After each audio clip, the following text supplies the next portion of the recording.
that. And the whole family was looking around like going, what's going on? Why is this happening? This isn't a great way to end the night. So that was the weekend. Then it took me basically 9 hours to drive home yesterday. All in all, a success.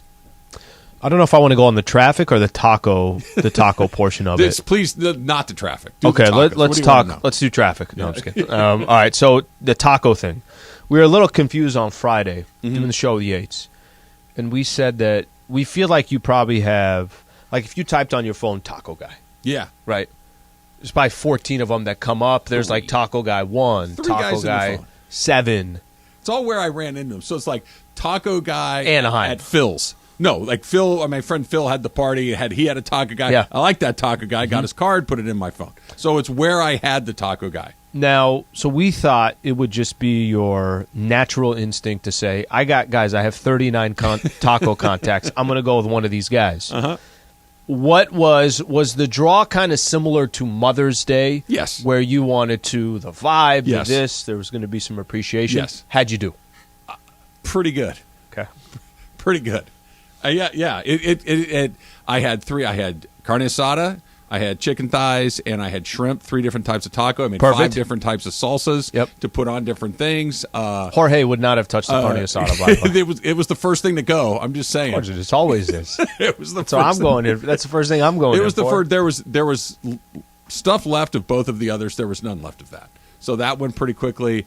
We had a little charcuterie to start. Did you just do everything up in Santa Barbara? I'm going to go to the grocery stores there. Okay. I had the meat marinating for a couple of days before then, but everything else I made it all up there. It was good. I did well. Had a lot of cold beer. I almost sent you a picture of the cooler, and I literally was getting ready to do it. I didn't have my phone because I went to grab a beer, and by the time I refound my phone, I had 97,000 other thoughts go through my head, so I was on to the next thing. But a good setup, solid setup. Day. It was a good day. My dad had a good time. Got to see my brother. Got to see my niece. It was great. It was good. It was a very, very successful weekend across the board, other than the travel time. And we stopped and bought strawberries from the fruit stand that were pretty good. That was the only part of the return home that wasn't miserable. Was it just a stand, or was it like a full tent and they got tent. more? Okay, because they had a whole bunch of stuff. Yeah, that thing. I feel like I'm at a Ralph's. I'm bringing a club card. I'm like, where do I put in my information? I don't know if there's a lot of strawberries left in Santa Paula. I think we bought them all. I think they're all in the back seat of our car yesterday afternoon. So you have one of 2 options when you do, and I'm sorry to bring this up, but it just comes to my head here. You have one of 2 options on Friday and on Sunday. Uh-huh. One option on Friday was kind of hit the road early, get a full day out of it. Mm-hmm.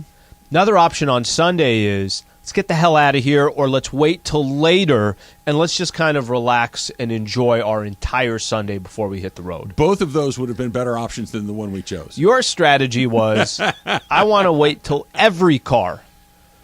It was a disaster. From Orange County all the way up to Santa Barbara. Yep. Give me the peak. You know how sometimes they give you peak traffic on Waze and stuff like that? Yeah, maybe 2 o'clock going through downtown was about the right time. That seemed. By the way, like the computer, I think sometimes is trying to screw with me just to see if it'll see how mad it can get me. Because I'm looking at it saying you should go through downtown. I'm like, that's always a bad idea. Never ever go that way. I'm like, hey, the guys at Google are smarter than I am. They know what to do. It's AI. If they're telling me to go through downtown, then I'm going to go through downtown. Gridlock, basically from Burbank until Buena Park. It's wonderful. Deeply enjoyed it. So that was my weekend. Everything was great, but the travel. Were you pointing a finger at the family and saying this is your fault? This is why we're sitting on the road for 4 hours on a Friday. You're missing a step. Everyone else is asleep in the car. Everyone is just they don't even care. No, they don't care. The trip for them, as far as they know, it took 20 minutes. They fell asleep when you pull out of the driveway. They wake up when you're exiting the freeway. I'm sure that as you were getting close to Santa Barbara, I could hear Michael just saying, "Dad, let's just keep driving. I need a little more rest." It was long, and they slept for most of it, and it was miserable. But generally speaking, a wonderful weekend. How was yours? Weekend, I got back Friday night from Denver. Ended up doing the show from Denver because timing-wise. So got back Friday night, all good. Saturday, there was a game on. So we got to watch the Lakers. We got to watch Denver go on a 13-0 run. Ugh. That was Saturday, and then yesterday I did nothing. Let me repeat that again. The only thing I did is I went out for a walk. Did you put on shoes? Okay, that's how you can really tell. You never put shoes on. I went out for a walk, and even during the walk, like even Rookie was like, "Bro, let's just go back. Let's just go back. Let's not he even." wasn't feeling it. Yeah, why are we even doing this? Okay. So I didn't do much. I was actually just chilling for most of the weekend. So you moved over Saturday very quickly. I'm going to go in there since you just kind of you're not quite ready yet. I understand it was traumatic. I'm ready to watch what happened. You guys went to the game on Saturday afternoon, evening.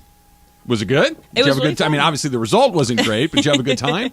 Yeah, it's really a good time. We found our way to the media center. We ran into the Good Karma folks as we were walking in, and we were like, "Oh, can we follow you guys to the suite?" Because I hadn't been there before. Mm-hmm. Taylor, I'm sure, has been there before, but I just need to get help to get there. But it was really fun. Saw a lot of celebrities. You like that? It was that? really cool. That was like my favorite part of the whole thing. Was just like being in the suite and be like, "Ooh, that's Denzel Washington. Ooh, that's Jack Nicholson." She's got the binoculars, only she's not looking at LeBron or Jokic. She just wants to see Jack and Denzel. Kim K. Row A.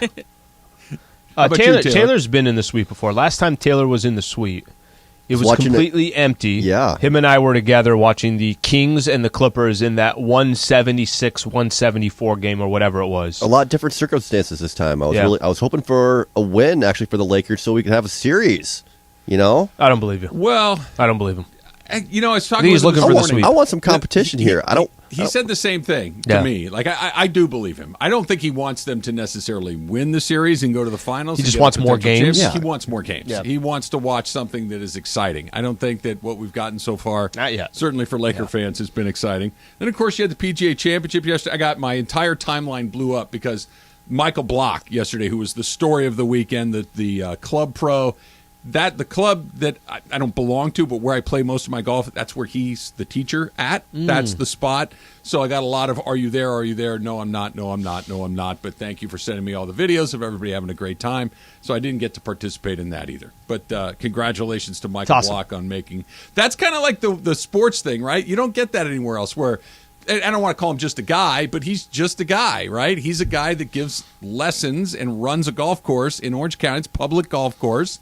And he had a weekend that he was in the top 15. He played with Rory McIlroy, made a damn ace. Place went nuts. Wow. Yeah, it was just an amazing accomplishment for him. So that's good. That's your people too. There's not really. Okay. I love the golf course. Okay. How about that? That's good enough right there.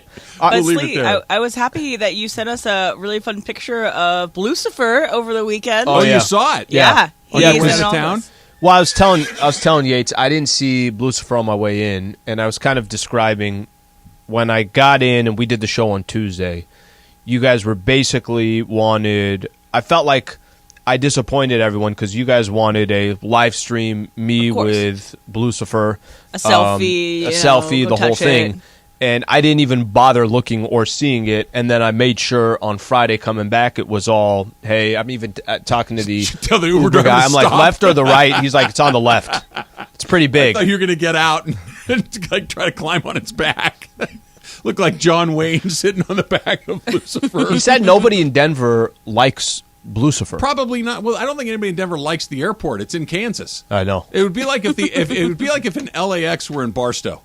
It's about the equivalent of where this place is. It's like it makes no idea where it is. And I think, it's because Lucifer is a malevolent presence. It's not a good presence to have around. So I understand how the Denver people don't really care for Lucifer because it probably has bad vibes. Scary as hell. Yeah. All right, it's a Michelob Ultra Reaction Monday on 710 ESPN. Can the Lakers keep their season alive and getting you ready for Game 4 of the Western Conference Finals tonight, presented by Michelob Ultra? A refreshing and balanced flavor with only 2.6 carbs and 95 calories. Michelob Ultra, told me worth it. If you enjoy it, please enjoy responsibly. Did you enjoy any this weekend while you were doing nothing on Sunday? I enjoyed watching the Celtics get their ass kicked again. No, see, come on. That's not what I asked you. We said Sunday. I know. Did you not do anything leading up to it? Were you just sitting around moping, waiting for the Celtics to get crushed too? No, I watched I didn't see a Padres game in a while, so I watched. They won yesterday. I know. Shaved a game off the Dodger lead. I know. Comeback starts now, Al. Did you see the guys with the paper bags behind home plate on over the weekend? Yeah, I did. Okay, by the way, did you see, I don't know if I've ever actually kind of seen it. Their lineup, just the Padres lineup, I don't think anybody bats over 150. The bottom of their order. Hasn't been great. the bottom of the order. I watched a little bit of that. I didn't see the game in a little bit, so Any not really ultras? much to watch. Some bourbons? Did you try to kind of take the edge off of I had Saturday? wine. You seem like you're. Can I be honest? Yeah. You seem like you're a little down.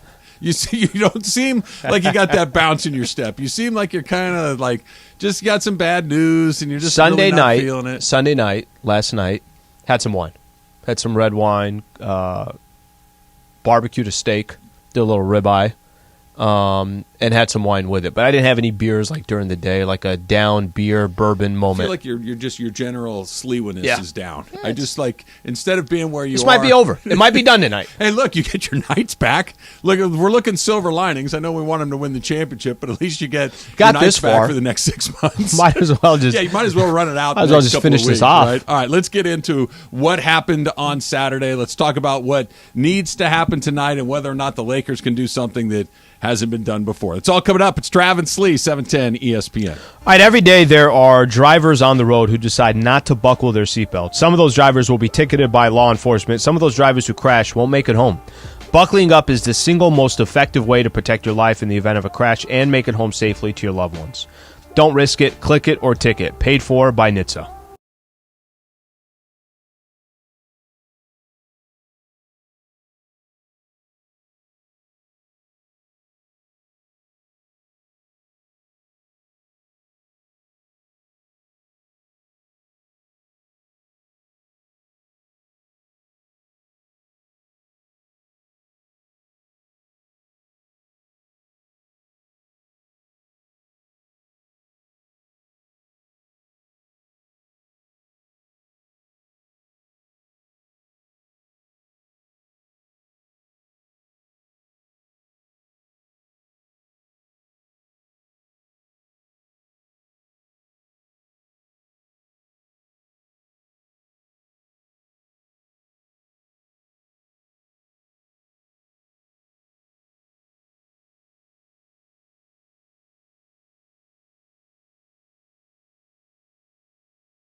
Do it for poor Slee. But yes, tonight is the night. Lakers either win or the Nuggets get that sweep. Game 4, Crypto.com. Coverage begins at 4 p.m. The Toyota Lakers countdown to tip-off. Tip-off at 5:30. Hear it all with John Ireland, Michael Thompson, LA's Lakers playoff station, 710 ESPN. Now more of Travis and Sliwa for a Lakers Game Day Monday.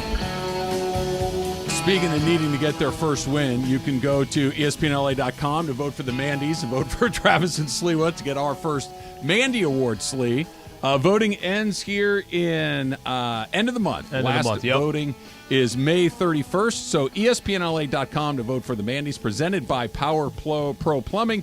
And go vote for Al. Go vote for me and Taylor and Emily and all the people on our show, because we don't want to get swept out of back-to-back We'll get a couple Mandy's. this year. I think we're going to get a couple this year. I just, look, one. I just want I feel one. good about it. I just want, between the four of us, Yeah. I don't care who it is, we just want. We just need to get one on the board. I think we'll get on the board this year. I will take it, and that's fine.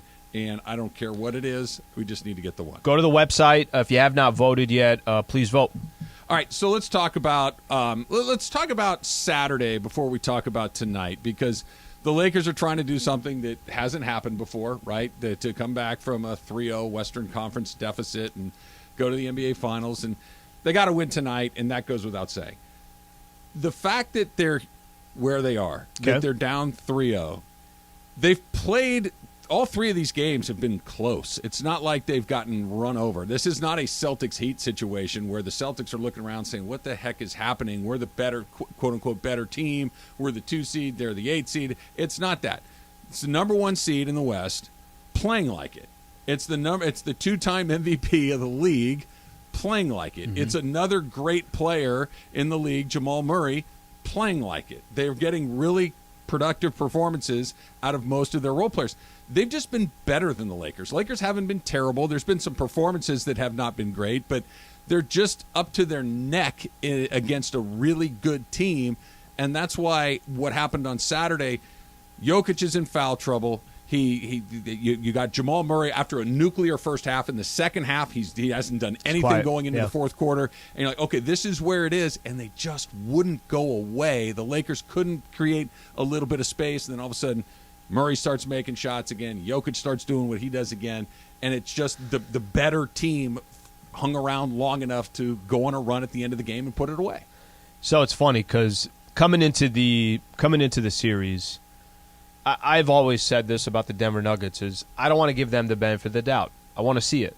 Let's not jump on before the playoffs started, most people were not picking the Nuggets to win the whole thing or to come out of the Western Conference. There was some people taking the Suns, people taking the Lakers. Kind of wide open. Some people taking the Warriors. You're right. It was wide open.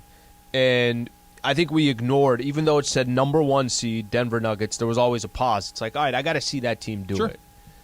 You said something that I think is the most important thing. None of these games have been blowouts. No. All these games have been close. Yet, with that being said, Denver's winning at the end of these games. Now, we could say after game 1, well, Lakers came all the way back. They made it a game. And Denver got tight. There it is, 1-possession game. Okay, but Denver's still up 1-0 by closing out that game. Yeah. Game 2, it actually flips. Lakers start out the game on a good 6, 7, 8-point lead, something along those lines. Get to about halfway through the third quarter, Lakers are up 11. To halfway through the fourth quarter, Lakers are down 12. Yeah. But then Lakers come back. They cut it all the way down to 2. Denver still wins the game. They're 2-0. This is a team that we're not giving they don't have the experience. They haven't got to the NBA Finals. Are they going to choke at the end? They've had some moments where they got tight, but they finished the game. But not too tight. Not too tight. Yeah. You finished the game. And then I use Saturday as an example. I want to say the score was 94-93, something like that. And 6-7 minutes left in the game. They went on a 13-0 run. The Nuggets did. To win the game. Yeah. So the reason why I set it up that way is I have been one I like Denver. I like their talent. I like their team. But you have to show it at the highest stakes.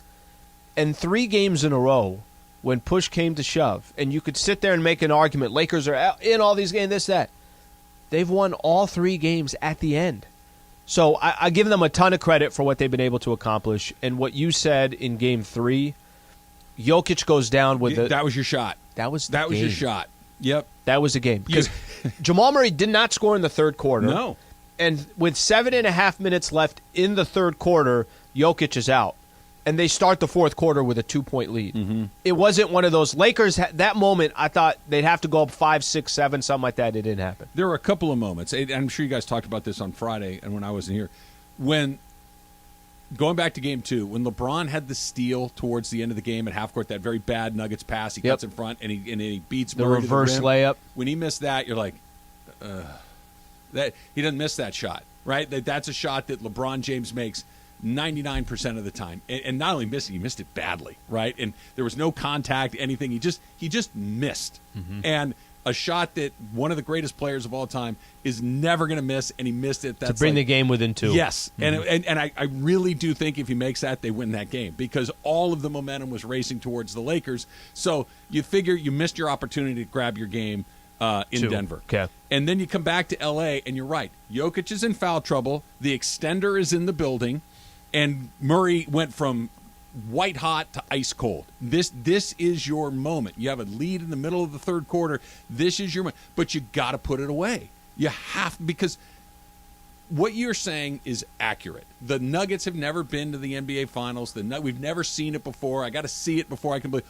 All fair, but what I was saying, and not just me, but look, they were the number 1 seed in the West all season long. They really didn't get challenged in the first round. They really didn't get challenged in a meaningful way in the second round. They've had close games, but they're up 3-0 in the Western Conference Finals. Right. This is one of those things. We're going to look back. If they get the Heat in the finals, which is the most incredibly likely result, they'll probably beat the Heat. Who knows? The Heat are kind of hard to predict.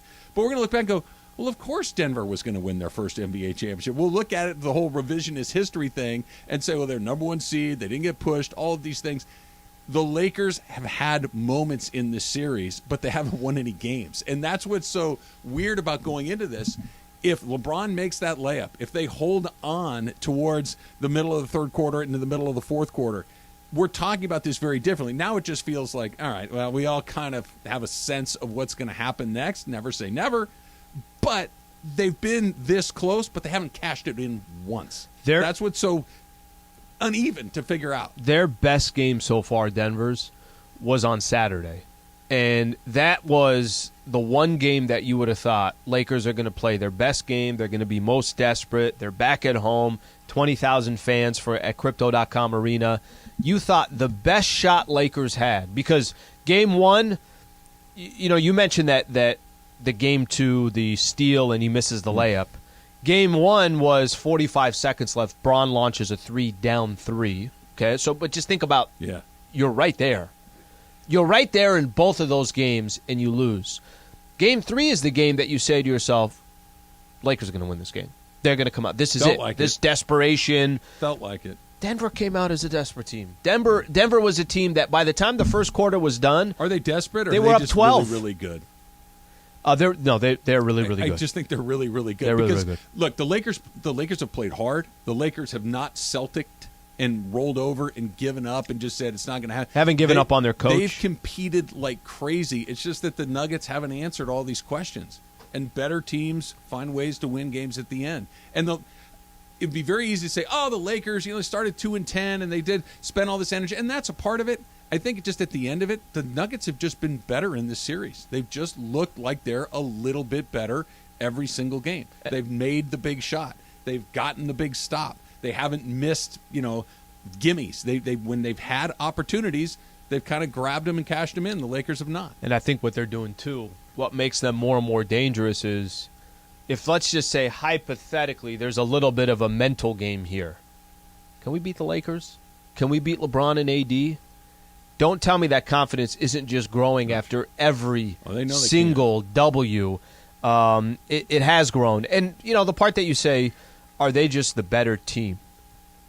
There have been moments you watch this Lakers team, specifically against the series against the Nuggets, and you just look. Joker and Jamal Murray have been a better two than the Laker two They've stars. They've been the best two players in the series.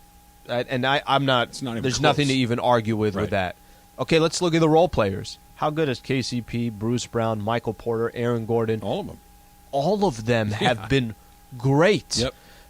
How good is, if we want to just look at Reeves coaching. has been good. Hachimura has been good. Yep. And Schroeder is grinded. He's hanging in there. Russell's been dreadful. Awful. Yeah. Michael Malone's been really good. Yeah. So I think top to bottom, something happened which doesn't really usually happen.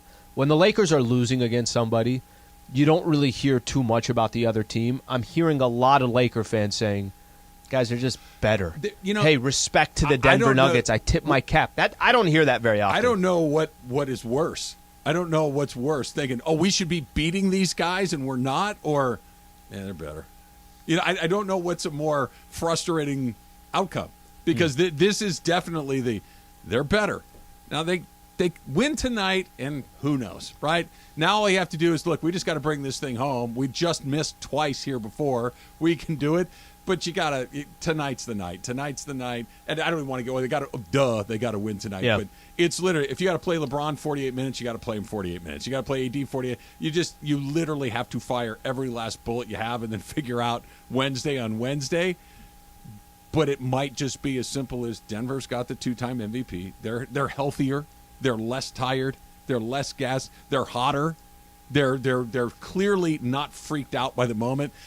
Game 1, they could have spit the bit. Mm-hmm. Game 2, they could have spit the bit. The Game 3 was that easy one you could say, all right, we're down 11. Jokic is in foul trouble. Yep, that is Scott Foster. All right, tonight's not the night. This isn't going to – not only they win, they pulled away. That's the most impressive win for me. Yeah, well, no question. Yeah. No question. And now they're just sitting there, we're a better team than they are. And once that belief is not just – hey, I think I know we're showing it. We're showing it every night. And by the way, they've gotten punched in the mouth a few times and they don't back up. Mm-hmm. They're like, yeah, okay, fine. What else you got? They're really, really good. And the Lakers have thrown a lot of haymakers at them and they haven't backed up. Tonight, to me, is I'm very curious of the first 12 minutes of the game. 100%. Doesn't it? 100%. Doesn't it feel like that? Feels like if Denver jumps out 100%. Like they did in Game 3. If they get a 13-point list, like, oh, boy. Yeah. It's the Celtics, right? Now, they didn't do it in Game 3 when they still had a chance. That was crazy. I thought I looked at my phone, like, is it stuck from, like, the last game? You know what it made me think of? It made me think of last year when the Lakers went on this long road trip, and you said, I don't know if Vogel's coming back after this road trip. Because, is Missoula not coming back? Because there was a point where you're like, they're not playing for this guy anymore. No. They're not playing for him. There were some moments yesterday, Celtics heat, where I'm like, I think you're supposed to wrap it up in Game 4. Like, you're supposed to quit in Game 4, not Game 3. In the first quarter of Game 3. It wasn't like load management. They load managed their own egos from the very first quarter. All right, we got a lot of phone calls that people want to get into. D'Angelo Russell does not seem to be particularly popular among the phone callers. We'll talk about where's our Gabe Vincent from Santa Barbara. You got to get a gaucho. Look, if you want to be an 8th seed and go to the NBA Finals, get yourself a gaucho. Dude had 29 He was good yesterday. He joined the TNT crew. You're Gabe Vincent. Gabe Vincent. Well, look, the gauchos, you don't mess with the gauchos. We're going to do all of that, plus your phone calls as well. And do we start D'Lo again? Do you do it again, or do you have to try something different? That's coming up next. Travis Lee, 710 ESPN. Hey, if you get hurt in an accident, call Sweet James. By the way, there's a Sweet James billboard about every 6 feet from here to Santa Barbara. They're all over the place, and they all got the number 1-800-9-MILLION. That's 1-800-9-MILLION, 1-800-900-0000. And when you call Sweet James, like I did after my family's been involved in accidents, when you call Sweet James the way my friends have done after their families have been involved in accidents, you're going to get nearly 20 years of experience and someone who used to work for the insurance company, so knows how they operate, knows that they're not giving you what they're supposed to give you, and he's going to make sure that that happens for you, that you're going to get the medical attention that you deserve, that you're going to get your car fixed. And, of course, we're talking about the settlement, potential life-changing settlements. Over $1 billion in settlements in Sweet James's nearly 20-year career. So if you are hurt in an accident, do what I've done, do what my friends have done, and call Sweet James. 1-800-900-0000. That's 1-800-9-MILLION and sweetjames.com.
Sliwa more at 10 a.m. And it is Travis and Sliwa, your Monday, coming up in about 1 hour from right now. Producer Emily's got her Monday edition of Factor Cap. That's around 11:30 this morning. But coming up in minutes, Monday edition of Ask Slee. Around 10:45 this hour on Travis and Sliwa on 710. And at some point, Emily, you and I have to... Or should we wait for Chris tomorrow to do our succession conversation? Yeah, Chris tomorrow. Well, But I mean, Taylor, what do you think? Penultimate, Al. No, do it now. You know, I've been kind of out, right? Yeah. Pretty good yesterday. It was a good episode yesterday. Pretty good. Pretty good. I HBO even did in my tease on Saturday. Yeah. I even said that, and Emily and Trav are probably going to talk about Succession, Yeah. and Taylor and I will look at each other with no idea what's going on. It was good. Yeah. It was good. HBO right, knows how to nail a penultimate episode. They really set up their finales well, but who knows if they'll end the plane. But hopefully it's good. I've been out, and now I'm kind of like, well, if we can get some more of this, Maybe we get can another run season it in. back again. Like I'm not hard to get back in if you can kind of get it good Right. along the way. Exactly. So Saturday I went to the Laker game. It was really fun. I got to go to the suite. I was in the ESPN LA / Good Karma suite, so it was really fun. I got to talk to more people from Good Karma side. But I went to a party afterwards with my friend, and then I came home kind of early-ish, like 11:30. So, got ready for the bed, got into bed. Been asleep for 2 hours by 11:30. But on my street is a residential street. There are just homes on our street. There is a school that like neighbors us or like touches our street, but this is a residential street that we live on. Until 2 a.m., a brass band was playing at full volume. I don't think it was a mariachi like a band. marching band? It was nearly a marching band. There was drums, there was tuba, there was trombones. I don't there get was essentially this. And it wasn't even like it was like fun, like oldies hits, like a rock band kind of thing where maybe I'm enjoying the sounds. Oldies, Slee. I think she just insulted your musical taste. But it was just like a random collection of sounds. Was it coming. just a house party? I guess so, but there wasn't like cheering and there wasn't any singing along. It was just this brass band playing until 2 a.m. I got so close to calling the cops. I was like, this is ridiculous. This is 2 a.m. Past midnight, up until midnight, fine. Sure, whatever. It's a Saturday. Saturday night, Exactly. midnight is the cutoff. Right. Until someone on my street at 2 a.m. yelled many expletives at these people and say, you need to stop playing or I'm going to do all these things. And I was like, at least I didn't have to do that. What were some of the things? I can't say. You can say them. What do they rhyme with? Maybe in the next break. But it was just, what would you guys do in this situation? Hit? I'd call the military. I'd call the Air Force. Calling the Marines from Camp Pendleton. At 2:30, maybe I'm going to pick up the phone and call somebody and say, hey, can you shut this down? I'm doing that at midnight. Yeah. At midnight? Yeah, I'm doing it at midnight. I think I'd let it go a little bit What later What than is that. the time? Isn't there supposed to be Midnight's the in time. our society? You're 100% right, but does it happen frequently? Can you repeat your question, Does sorry? it happen frequently? So it's kind of like bi-monthly. So it's like every other month there's something that happens. And it goes to 2 a.m. every time? No, this is the latest it's gone. Usually it stops at like 12:30. So if it was at 12, all right, they usually stop right about now. But yeah, I think once you're past 1 o'clock, you should have. Right. You could. I shouldn't say should have. You could have said, "Hey, can you guys just come and pull the plug on these guys? It's pretty late." Because it's also like my roommates and I joked that like in between songs is the only time you could fall asleep. It's like the 30 seconds that you could probably fall asleep is in between songs because then they go boom, boom, boom, boom, boom, boom, and then go off again. Hold on, wait there. Give them 10 more seconds. Bum, bum, bum, bum, bum, bum, bum. Right, exactly. Like that it's a marching band. There's a loud car at 11:30 driving down Lake Avenue. I'm calling the cops. I mean, that's every day on my street. People drag race down my street. It's crazy. Yeah, midnight's the number. Let's go to Riverside and Nick. Nick, you're on with Trav and Slee. What's going on, Nick? I'm glad we are taking D'Angelo Russell's feelings into consideration because it's clearly working. If he averaged 16 to 18 points in these playoffs, I promise you we would be in a much better situation. And that's not asking too much from D'Lo because his talent, he has the talent to do it. And I bet he doesn't promote his drink anytime soon. And I personally would bring back Mike Penberthy before I put out D'Angelo Russell anytime soon. Thank you, Nick. Thank you for the Mike Penberthy callback. Look, this is not an I told you so, except for it's exactly an I told you so. D'Angelo Russell's on a new team every year, and it's not because he's super awesome. Okay? He has a certain skill set. He can get you buckets occasionally. He can get hot from the three-point line occasionally. If you are on a new team every 6 months, 9 months, 12 months, 18 months, it's because people don't want you. It's not because they really, really want you. It's because they don't. D'Angelo Russell doesn't play a lick of defense. He's an absolute, folding chair out there defensively. And offensively, he's really hit and miss. And he's been missing a lot more than he's been hitting in this series. If they're going to get back into this somehow, some way, he's got to light it up. He's got to knock down a bunch of shots. He hasn't, because he is an absolute zero on the other end of the court, and that's why he's on a new team constantly. And we'll talk about what happens later when and if they get eliminated. But I think he's playing his way out of here more than anything else. He's a zero on that end of the floor, and he's too inconsistent offensively. So here's Darvin Ham's in a tough spot here, and I'll explain what I mean. I thought coming into Game 3, doing the pregame show, I mentioned I'd like to see him out of the starting lineup. Just he's not doing anything. It's too much of a risk to have him in the starting lineup. Mm-hmm. Here's Darvin Ham's problem. Darvin Ham's problem is, guys, we need him to hit shots. Yeah. That it's critical for the Lakers that he's a threat on offense. When they traded for him as part of the deal that they got, he's technically supposed to be the third best player on the team. That was the idea and the concept. He's had some moments. He had the closeout game against the Grizzlies. I want to say he had 30. He's had moments, but they're few and far between. That's the problem. The problem is you have no idea what you're going to get. This series, he has not had a moment. No. He had Bruce Brown telling him in a postgame, we're just going right after him. He can't guard. Yeah. And he can't. And then D'Angelo tried in Game 2, there's a little bit of chirping between the two of them, and I'm just saying to myself, Bruce Brown is running circles around you. Yes. And Bruce Brown is their fifth or sixth best player. You're supposed to be the Lakers' third best player, whatever the case is. The issue with D'Lo, first, to answer your question, I would take him out of the starting lineup. Because you don't, and I would also put Rui in the starting lineup. Mm-hmm. There's nothing left. There is no margin for error anymore. Now it's going to demolish what you have coming off the bench, but who cares? What? Maybe you have a 5-7 point lead by the time you go to your bench rather than, playing from behind. And maybe the you just way. don't use the bench tonight, or use it incredibly sparingly. And maybe, look, I don't even have a huge problem. I agree with you about Rui. I think he needs to be in the starting line. I don't have a huge problem if you start D'Lo. That's fine. But if he's not hitting right away, we got to move on. We have to move on because there's no margin of error. D'Angelo, you're right, was supposed to be the third best player in this thing.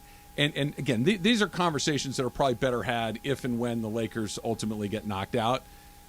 But I don't know if any of the additions, other than Hachimura, have been really important to what they've done, much more as the guy that left. That seemed to be the thing that really changed. It's just the place became lighter and easier, and everything with Westbrook's removal seemed to get a lot better. It's true. You still have games where they're closing it out with the same guys. Dennis Schroeder, Austin Reeves, Yes. LeBron, Anthony Davis, and then you could say Rui. Yeah. And Rui wasn't a part of that. Rui was here before then, so there's that whole point. But you're right. It's a catch-22. If you play him, you're going to get murdered defensively. But you need him to help you offensively, and for him to be worth it to be out there offensively at the expense of his defense, he needs to be not just good. He needs to be borderline great to offset what he's doing. It's the classic, I got you 35. Yeah, but your guy had 33. Okay, so what exactly did you do for me tonight? That's for why D'Lo, it's the other way. They had 33. He had 3. Right. Literally had 3 in Game 3. He's been virtually unplayable in this, and this is why he moves around a lot. Because you realize, and because it's such a different animal too, Slee. You know this. When you play a playoff series and they get to see you every night for a week or 10 days, they're like, you can't do this? Well, you're going to get it over and over and over again. When you play the Jazz on a Tuesday and then the Nuggets on a Thursday and then the Spurs on a Saturday and the Suns on a Sunday, and you're just moving along, it's like, okay, you're going to have nights where they don't attack you the way that they're supposed to do it. In this, Mike Malone's a good coach. The Nuggets are well, they're disciplined, they're well coached, and they are killing him. And if he's not bringing any offense, you can't have him out there. You just can't do it. There's I'm not making a case, even though I think Dennis Schroeder has had a good year for the Lakers. But there's certain players that, even if they're not putting up numbers, you're saying to yourself, it's okay. When we have him in the game, he makes winning plays. He's picking up Jamal Murray full court. I'm talking about exactly Dennis Schroeder.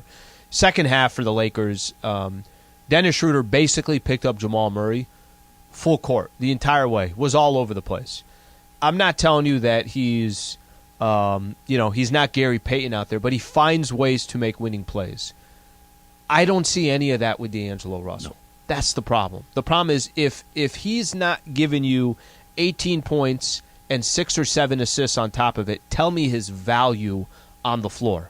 And you are right. There are going to be some decisions that the Lakers were going to have to make in the offseason, and I'm sure that's going to be a conversation that's looking a lot different than it probably was a couple weeks ago. But as we're still in the series tonight, D'Lo looks like he's in his own head. Mm-hmm. D'Lo doesn't look confident out there. You got Bruce Brown showing him the ice in the veins after he's hitting a three. He looks completely out of his element, and he's got completely outplayed. All right, Laker fans, I see you're on the line. A lot of phone calls coming up in just a little bit. Plus, what can you honestly expect from LeBron and AD tonight? They both look like LeBron in particular looks like he's running on fumes as well. The whole team has been going hard for the better part of 2.5 months. It finally caught up with him. But Ask Slee coming up next. It's Travis Slee, 710 ESPN.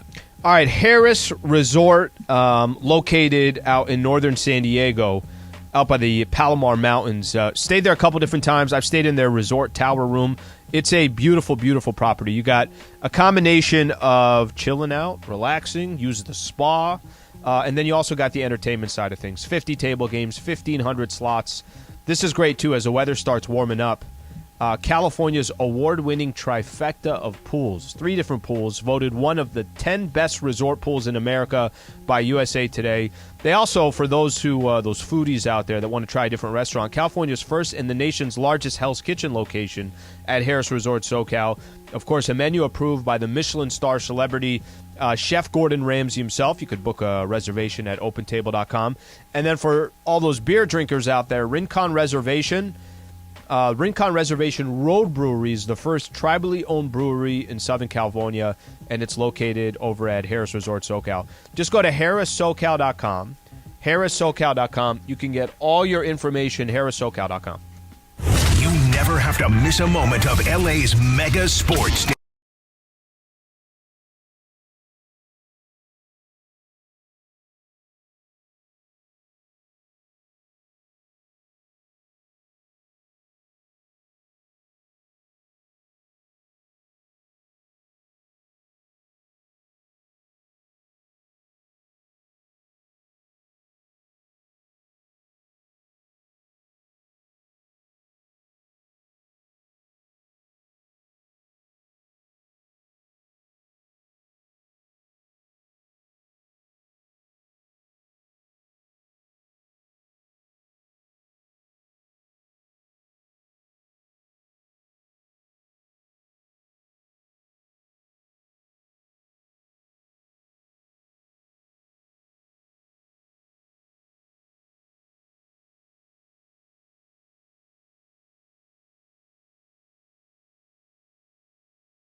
Sliwa, Lakers Game Day Monday, thanks to Michelob Ultra. We take a break from all the reaction on this Monday because it's time for a Monday edition of Ask Slee.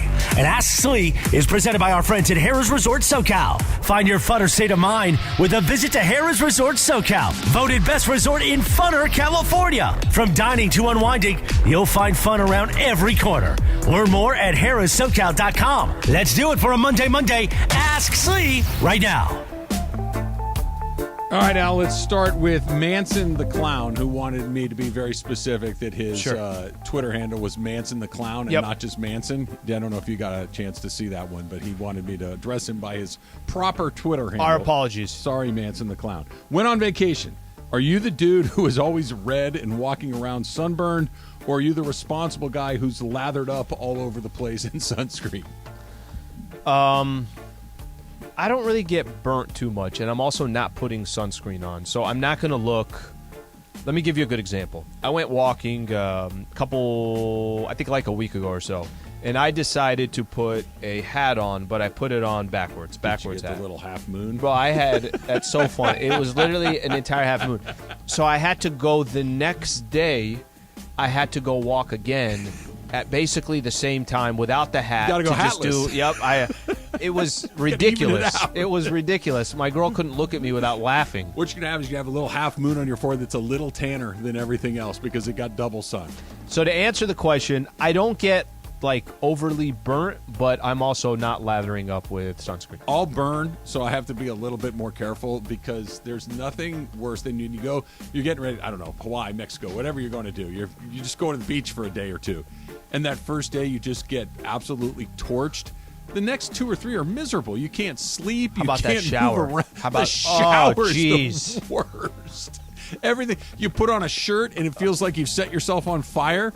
You got to be careful. As stupid as it looks, being all funny. greased up, you got to do it. Does pineapple belong on pizza? Why or why not? Okay, for me it does not. I don't put. It's like the last of. If I'm picking toppings, I'm not going for pineapple. I don't feel like they mix well together. Some things I just feel like mix well together. Yep. Listen, if we're gonna have pizza a little bit later today, So if they brought some pineapple on top of the pizza, if that's what's there, I will eat it. Nobody's saying I'm not going to eat it. You're not flicking it off. You're I'm gonna not eat actually. You know what I would do? I'd probably eat the pineapple on Separate? its own, Yeah. and then eat the pizza. But I prefer no pineapple on the pizza. So can I just throw this in there? I'm with you. It's not my first choice, but I will eat it. You know what's not the end of the world? Pineapple, ham, and jalapeno. Okay, where have I had that? It's not. I a had bad that combination. actually not that long ago. The jalapeno, for some reason, I It don't goes know why together. that kind of Because changes. the jalapeno and the heat and and the sweet. The heat sweet Yeah, plus it's and good. the ham's a little salty. You get a little bit of all three Heat of those sweet. things. Not bad. That's not bad. It's not. Again, just pepperoni's good. Mushrooms and onions is good. red onions. Yeah, sure. But olives. if we're gonna throw pineapple on it, throw some Little jalapenos jalapeno. on there as well. Brian, Lakers man 805 says, which is more likely? Trav going on a life-changing 1-year diet and workout plan, Okay. or the Lakers come back and win the series against Denver? Look, I don't say this. I'm not trying to be mean here. Okay. I'm not. Okay, But that usually means you're about to be no, mean. I'm not trying to be Go mean. ahead. But LeBron and Anthony Davis Yeah. winning a game and then winning a second game, I would take my chances with that, knowing that I don't think you're going to go on this crazy run for one full year. Unlikely. That's a long time. It's a really long time. I mean, if it was maybe like a 1 month stretch, 2 weeks. 1 month I could see. So I'm going to go Lakers coming back. I think you're right. I think, look, if you want to be super optimistic, Laker fans, if I said to you, the Lakers won 4 games in a row, would you be shocked? Just in the middle of the season, hey, the Lakers are on a 4-game winning streak. You'd be like, yeah, okay, that makes sense. Yeah. If I said to you, you know what's kind of weird? Lakers have beat the Nuggets 4 times in a row. You'd be like, yeah, that is kind of weird, but it wouldn't be stunning. It could happen, only it's never happened. That's the part that's a little more troublesome. The Dirty Wizard writes, Slee, this morning when you walked in to ESPN and walked past someone, did you say hi, hello, or did you just raise your eyebrows? No, I usually say just "What's up, guys?" Because like when I go into there's M and Taylor. What's up, guys? Hey, guys, doing good? Good. Come in here. What's up, Trav? What's up, Trav? Little fist bump Al. from you this morning. What's up, buddy? Too. You gave me a little. We knuckles. crossed paths. Yeah, we crossed paths. We were right there. Usually we're like a table away. Yeah. But I don't usually walk in and just give eyebrows. I do like the eyebrows because I see you, but I see you every day. I know that we're acknowledging each other for the first time today because every morning, good morning, how you doing? It feels a little weird, right? It's just eyebrows. Just little eyebrows. Like, I see you. Nice to see you again. We do have a little bit of, some people get really excited when they see somebody else, or it's, I don't know, sometimes it could be fake, whatever it is. You and I have a very monotone. What's up, T-Rosh? Hey. Well, I'm going to see you. Look, we're going to be done here at 1:12. I will see you tomorrow at about 20 hours. 40 tomorrow. Yeah. It'll be fine. We'll be good. Nothing. Here's the thing. Nothing crazy is going to happen, and if it did go, you're not going to believe what happened to me yesterday. Right. And then we'll start. Give that I'll info. tell you. I'll give it up to you. Kmar. Excuse me. This is Rick Lopes. Rick Lopes writes, "Will Slee shed a tear tonight if the Lakers get eliminated?" Hashtag Ask Slee. It's a good question. Gotta be honest with you guys. It really set in on Saturday. Saturday, I think most Laker fans just kind of started saying to themselves, guys, I think there's a good chance season's going to come to an end here. Pre or post? Post. Okay, sure. Right? Because even pre, you're saying to yourself, hey, all you got to do is win one game. You had to win Saturday. You had to win Saturday. So will I shed a tear? No, I won't. I don't want to spend the energy now because the season's not done yet. But Lakers are in the Western Conference Finals, and they're the second team left in the West. I don't know what your expectations were 3 months ago.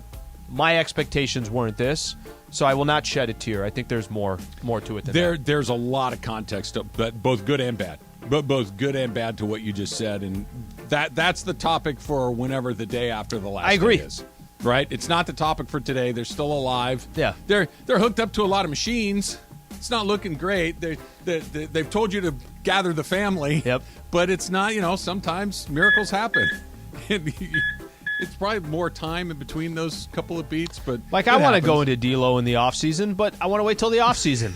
Well, I think we can go in on him right now. I don't know if we have to wait for that. Look, if he comes we out can and go 10, in on him 10, now, 10 but threes the tonight. full go in, Oh, yeah. well, that will. Well, you better, because I don't think you're going to have a chance to do it next year. But again, we'll talk about that on another day. Daniel Tapia, Slee. You find a new taco place you love, and to be a nice guy, you bring in a taco platter, but don't say anything. People come in, and they hate the tacos and complain. Do you own up to bringing them in or play along and say, yeah, this isn't very good? I own up. It isn't going to make... I'm going to make them look bad. I don't want to make them look bad. So I'd rather just own up to it. But like a very quiet, minor own up to it. Yeah, that one's on me. And then give no other details. I'm eating tacos. Yeah. Hey, what do you think? I'm like, honestly, I don't know where these things came from, but they're not very good. Hey, I brought those in there. That's a weird thing to say, isn't it? As opposed to, yeah, you think so? I would dig a little more. I would say, what do you think needs to be done differently? Dry. Salsas are bland. Need a little heat. Tortillas are all flaky. This is not good at all. Nope. I'm changing my answer. That's a lot of... Who thinks this is good? Right. You're just throwing it away right in front of me. I can't eat another. I took a bite out. I threw it away. Threw it in the trash. One more. Francis in Glendale says, would you rather participate in a dance flash mob or go 3 rounds in power slap? You ever watch those, like the quick clip on Twitter? That's the Are only you way talking I think. flash mob or power The slap? power slap. Yes, both to answer your question. I think that's the only thing. You only catch it on Twitter. And usually they only show the guy that Loses? gets knocked out by a slap, right? So I think I'm going to do the flash mob. By the way, a Yeah. flash mob, while kind of dorky and corny, could be kind of fun, right? Like if all of a sudden you're walking through, I don't know, LA Live, and you are now doing a flash mob to a Britney Spears song, and you're in the middle doing all the moves. I think that'd be pretty great. In fact, I think you should choreograph one. You should be the leader of the flash mob. I would definitely be the one guy that's I was like, wow, is he doing like a solo thing, or he has no idea what's going on? No, with that's everybody just else? a weird guy dancing in the middle of the There's quad. You got to. How many people constitute a flash mob? We have to have at least 10? Taylor, how many is it? Give us the exact number. I know you know the exact number. I would say 10 people with, tubas and trumpets and... Yep. Get going. Get Taylor your phone knew out. right out the gate. He's Start like, it's 10 10. Legally, together. it's 10. How much of where the Lakers are down 3-0 is spending so much just to get to this point? That's coming up next. It's Trav and Slee, 710 ESPN. All right, Ashley is brought to you by Harris Resort SoCal. Again, a funner state of mind with a grown-up getaway to Harris Resort SoCal. From dining to unwinding, you'll find fun around every corner. Learn more at harrissocal.com. Again, the website, harrissocal.com. Tonight.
Road trip. Everyone else is asleep in the car. Everyone is just So they don't even care. No, Yeah, they don't care. care. The trip for them, as far as they know, it took 20 minutes.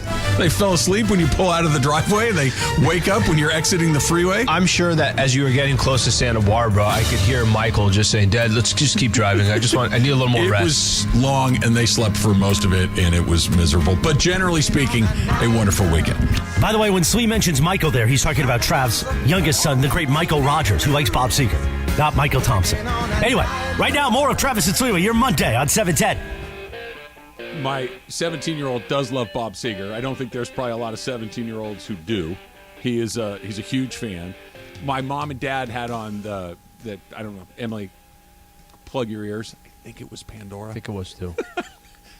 Makes sense. They are, older than you, so I'm sure they have great taste, but not Your in parents hats. and me. It was Pandora. I think it was Pandora, and it wasn't yacht rock, and it wasn't easy listening, but it was something in that genre of Like things. Van Morrison. Van Morrison and Ben Cook and Sam Cooke, Benny King and all these, like, just that kind of music. We all know the songs. Michael, 17, knows the lyrics to songs from the 60s and 70s. He's 17. I'm like, how do you know this? He goes, I don't know. Reincarnated. Who It knows? wasn't an accusation. I was just asking, like, How do you know all the words to Brown Eyed Girl? How do you know a Van Morrison But also, song? how do you not know all the words to Brown Eyed Girl? He's 17. But it's also a very popular song.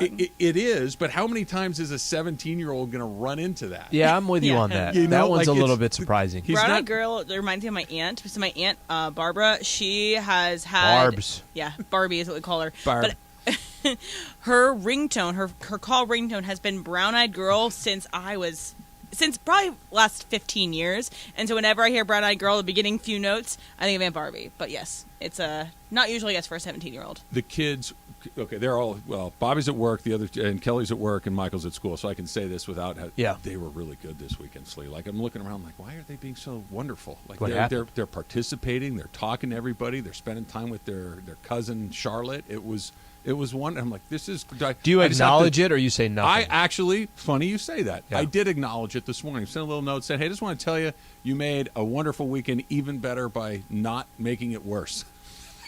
if that's a sentence, that's what I told him. That's how it went. All right, it's a Michelob Ultra Reaction Monday on 710 ESPN. Can the Lakers keep their season alive and getting you ready for Game 4 of the Western Conference Finals tonight? It's all presented by Michelob Ultra, refreshing and balanced flavor. With only 2.6 carbs and 95 calories, Michelob Ultra, it's only worth it if you enjoy it. Please enjoy responsibly. Chrissy says that you would 100% up be for a Shania Twain flash mob. Yes, that one's easy. You just knew that. Let's go, girl. Dun, dun, dun. Yeah, no, that's 100% on that one. Why do every time I picture you in a flash mob, I picture you like voguing. I don't Sure. know why, but that's the one. kind of where I'm my more mind's eye goes. of the- You are the robot, and you do the sprinkler It's too. The worst robot ever, but that's definitely the remember robot. your sprinkler 100%. in the. This. I don't know why I like that as much as I do, but I think it's because you're good at it. I missed I field think that's goals what it is. and I did the robot. You made. I'm not kidding you. That I should have known. Like when Okay. you were good at pickleball, it didn't surprise me. But that was the first time I'm like, Slee has some game that he kind of keeps under wraps. That you kicked a 25-yard field goal, something like Probably that. something like that. It was about that. Maybe 28. And it wasn't like it went helicoptering in an inch above the crossbar. It was like a little chip shot. Like you'd done it 1,000 times. I wanted you to be bad at it, and you weren't. I was disappointed. But do not forget, I did have a couple that went so far left. You're not a professional kicker. I'm not a professional kicker. But you had a couple that were pretty good. And I stayed within the hit you field. with a couple of fades in the corner. Couple nice fades. You got both Gotta feet get in. the feet in. It was great. Got to drag that left foot. It was great. Let's try a phone call here. Let's go to Scooter in Los Angeles. Scooter, you're on with Trav and Slee. What's up, Scooter? Yeah.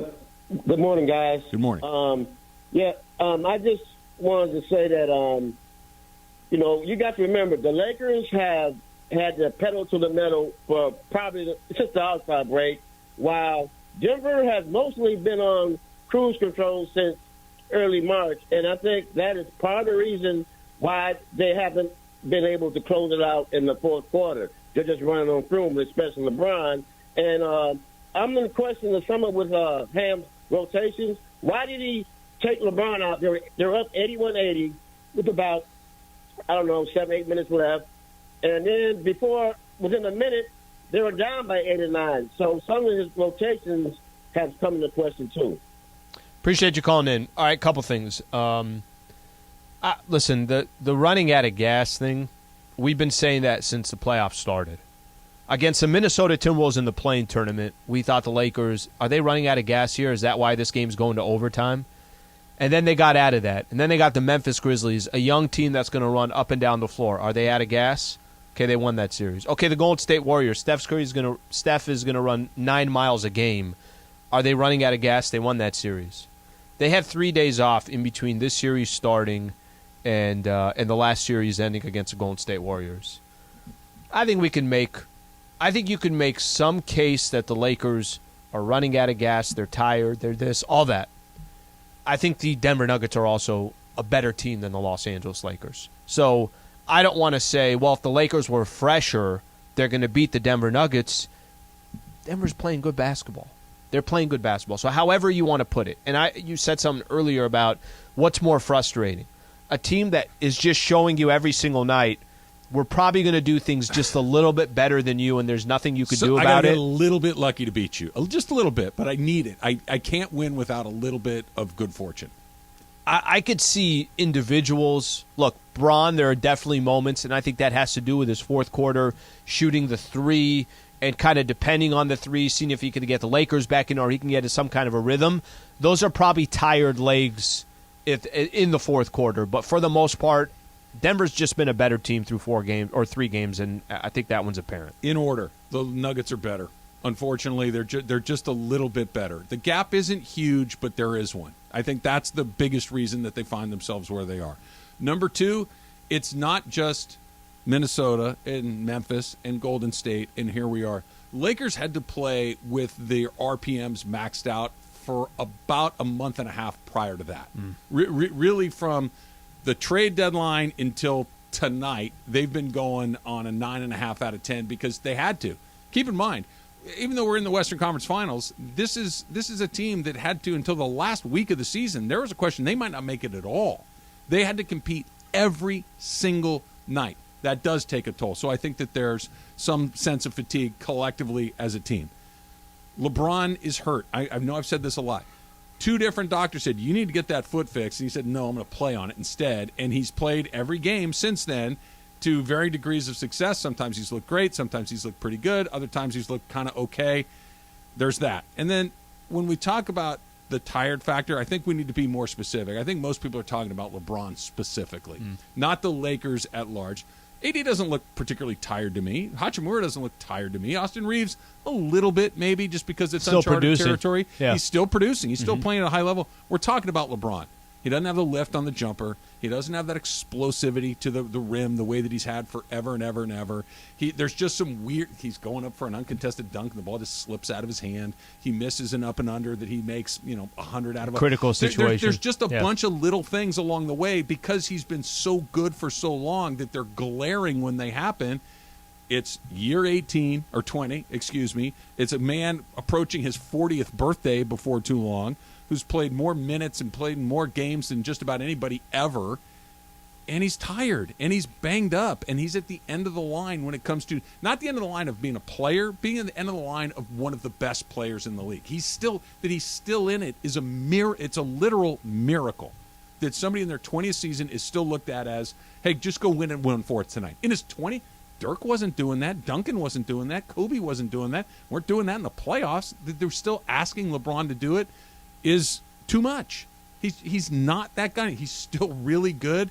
But I think when people say they look tired and old and out of gas, it's LeBron specifically because relative to what we saw for 15, 16, 17 years, he does. That's why when I talk about the frustration with D'Angelo Russell, that's what I'm referring to.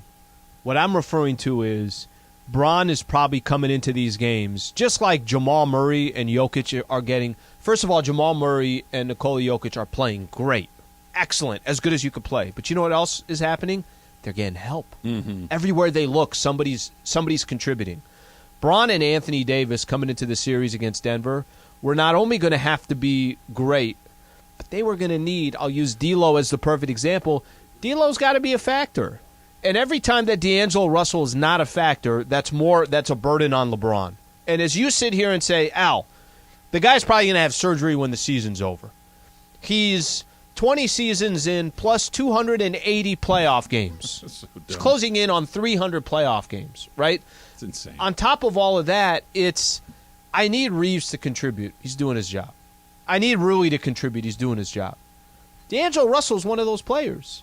D'Angelo Russell, I don't want to just keep ending back up with D'Angelo Russell, but if D'Lo's giving you 18 points, 16 points, 20 points, something like that each game, doesn't that take a little bit of pressure off Bron? Sure it does. But you're right, but D'Angelo Russell being bad is not a huge surprise. This bad, maybe. This bad. But this is why LeBron is LeBron. This is why Jokic and Giannis and those guys, they're just looked at differently. They're not when they go from a 10 to a 9, we're like, what's up with that? That D'Angelo lives as a 4 and occasionally can hit you be a 7. When he goes back to 4, it's like, yeah, okay. Okay.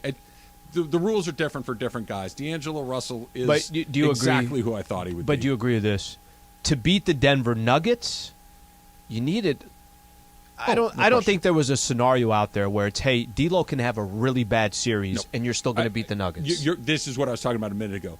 For the Lakers to beat this Nuggets team playing like this, they're going to have to get a little something that they weren't expecting, which is, with D'Angelo Russell shooting 45% from three? Okay, cool. You're going to need something like that. He didn't go up, he went down. So it's it's a double whammy. Absolutely went down. It's a double whammy. Ventura, the next stop, I think I spent about an hour and a half on about a 1 mile Very stretch nice. of road in Very Ventura. nice. How what was was it? going on yesterday in Ventura yesterday, Vincent, that every single exit in Surface Street was packed with cars? Vincent. Take your time. I think he's stuck Maybe there he's right still now. stuck in I Florida. would gather your thoughts personally before you. Coming south, right? Okay, so we get to just where you start coming off of the ocean, like into Ventura, right, from PCH, and it just stopped all the way through Ventura. The second you get south of Ventura, wide open again, and everything coming north side. There was something, I don't know if the U2 was playing a show in Ventura or something, but I've never seen anything like that in my life. Have you ever seen those breakdowns, like New York Times or LA Times or whatever, where they show why there is phantom traffic, why there's no traffic regarding, like, that there used to be someone push brakes on this point one time 2 hours ago, and therefore the entirety of all this traffic happens?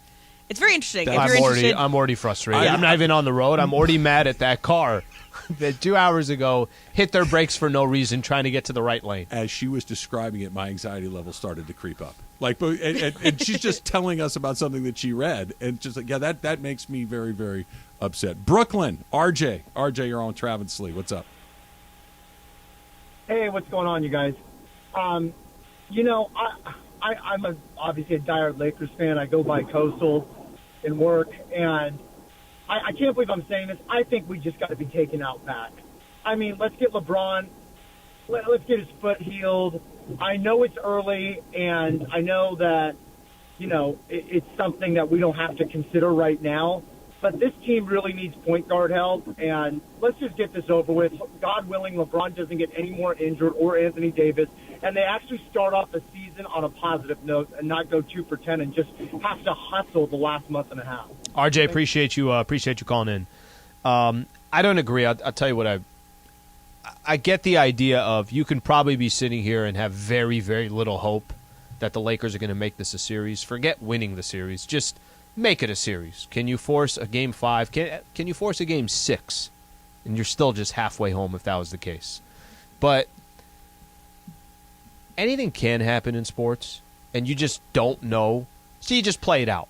Now, if we're sitting here, but here's the reality. It is the truth. Anything can happen. Yes. I'm not gonna give any details. But I'm just saying anything can happen in sports. Michael Block gives lessons at a golf course in Mission Viejo. Okay, and I don't mean that as an insult. That's his occupation. It's a nice golf course. I spent a lot of time there. I like it. He played with Rory McIlroy in the final day of the PGA Championship and made a hole-in-one and made the last putt on the last hole to sneak, so he qualifies for this tournament again next year. Okay, he's probably got an 8 a.m. with Muriel, Smith on the back of the range. Okay, this is just anything can happen. Ish happens. Yep. Anything can happen. That it's right there. I know it's a totally different sport. A guy that is not a tour player played with the best players in the world and was as good as they were shot for an entire week. Anything can happen. And the reason why I set it up that way is play out whatever this is. If Game 4, if Lakers lose tonight again because Denver's just a better team, that's fine. But you're not guaranteed getting to the Western Conference Finals next year. You're not. This could be it. No, you're not. Listen, we'll get into the offseason when the offseason comes, but this could be the closest LeBron and Anthony Davis get back to the NBA Finals. It could be, right? That's not a crazy statement. So the reason why I set up that way, RJ in Brooklyn, is don't tell me just give up. Don't tell me just, hey, start resting your guys for next year. What is going to change next year where all of a sudden, are they going to get younger? Nope. So I disagree with it. You also have 3 months off in between where you can rest all you Got a lot want. of But time. anyway, someone called in and told me why the Ventura was so backed up yesterday. It was because, one, there is a strawberry festival happening in Ventura, and there was a marathon at the same time. So roads were blocked off, so people probably had to go on the highway in different ways. So that's what probably did. Let's put the marathon on a Saturday and the strawberries on a Sunday. We got to do them both on the same day. I don't I'm know. not a city I don't planner know. or anything, Slee, but Why don't we break those things up a little Let's bit? get the marathon somewhere like inland. Do the marathon in Santa Paula. Put it in Get there. it inside. Run it through the avocado trees. Let's do it. Dodgers, lots of good news all over the city. They are down to 0 pitchers. Get your arm warmed, Slee. You're next. It's Travis Slee, 710 ESPN. All right, when it comes to scoring great hires for your business, you may be up against a few obstacles, especially right now. That's why you need ZipRecruiter on your team. ZipRecruiter's powerful matching technology hustles for you to find people with the right skills and experience for your job and invites them to apply. In fact, 4 out of 5 employers who post on ZipRecruiter get a quality candidate within the first day. So win the hiring game with ZipRecruiter. To try ZipRecruiter for free, go to ZipRecruiter.com/Greeny. That's ZipRecruiter.com/Greeny. ZipRecruiter, the smartest way to hire. The home of Lakers.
Factor Cap around 11:30 this hour on Travis and Sliwa on 710.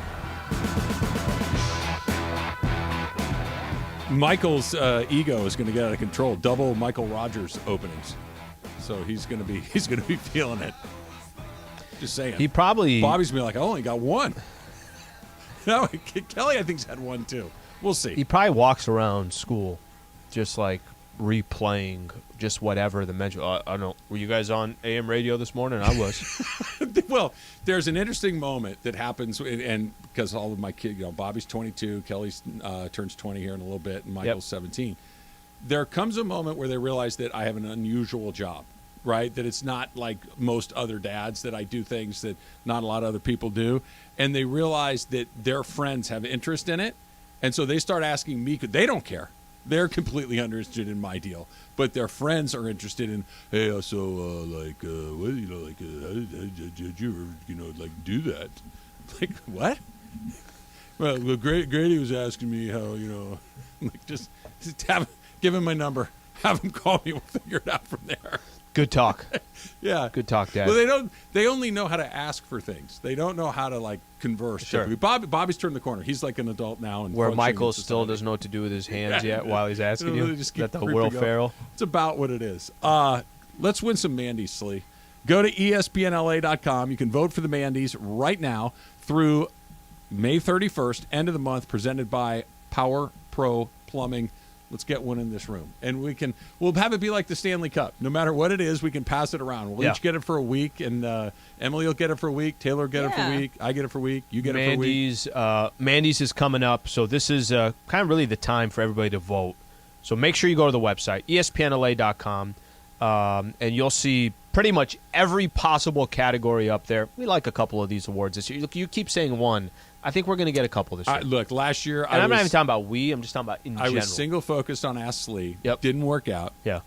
So this year, I would just like our team, the Trav and Slee team, to win one. I really, truly don't. It could be like an individual one. Emily, for instance, could win Producer of the Year. Yep. I will take partial ownership of that because she's a member of our team. Yep. That's really all I care. Shout out.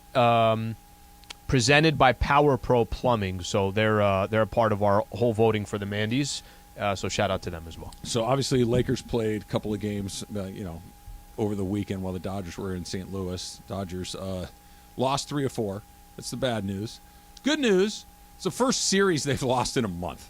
Okay, so that they did not play well. Julio got bombed out. Kershaw got bombed out again. Julio gave up 4 home runs in a row. He has a hamstring injury now. Dustin May pitched 1 inning. He left. May, yep. Yeah, it was not a good week and change for the Dodgers. Yeah. But all things being considered, they're in a pretty good spot, despite the fact that they're going to have Gavin Stone pitch today against the Braves, his second major league appearance. And then you're going to have Bobby Miller make his big league debut most likely tomorrow. And it's just the Atlanta Braves. It's the best team in the National League. The team with the highest winning percentage in the National League. You're making your debut. But this is why when they were kicking everybody's ass the last couple of month or so, it's like, enjoy it, put some money in the bank, do it, because the other shoe is going to drop, and it dropped, and now you've got your rotation is basically Tony Gonsolin and Noah Syndergaard.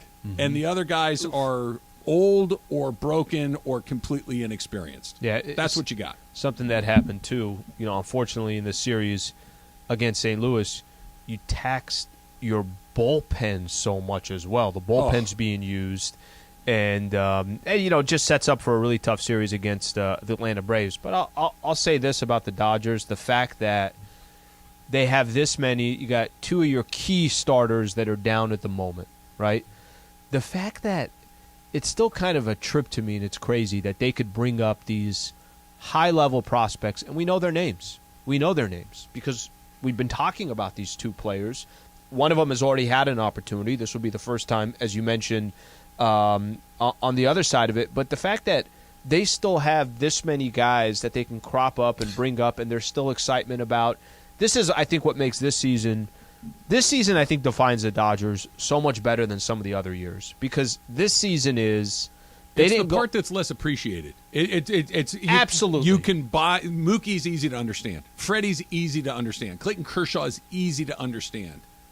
Max Muncy's a little harder to understand, right? And these guys that are coming through, whether it's Bobby Miller or Diego Cartaya, whoever it might be. Miguel Vargas, James Outman. This is the part that's much more subtle if you don't watch the stars. But that's to me is here they are. I think about 10 games over 500. They have built themselves a little bit of a cushion. Will that cushion probably come down? Probably will. Just naturally dealing with the injuries and some of these starters. There's Arizona as an example, but the fact that they can have guys even with all this, that means Walker Buehler. It means Dustin May. It means Julio. You got all these different players. Kershaw's due to have his late May, early June rest. Yeah, probably. But the fact that, and look, we don't know how these young pitchers are going to pitch. And I think how they do today and tomorrow should not be this guy's going to be good or they're not going to be good.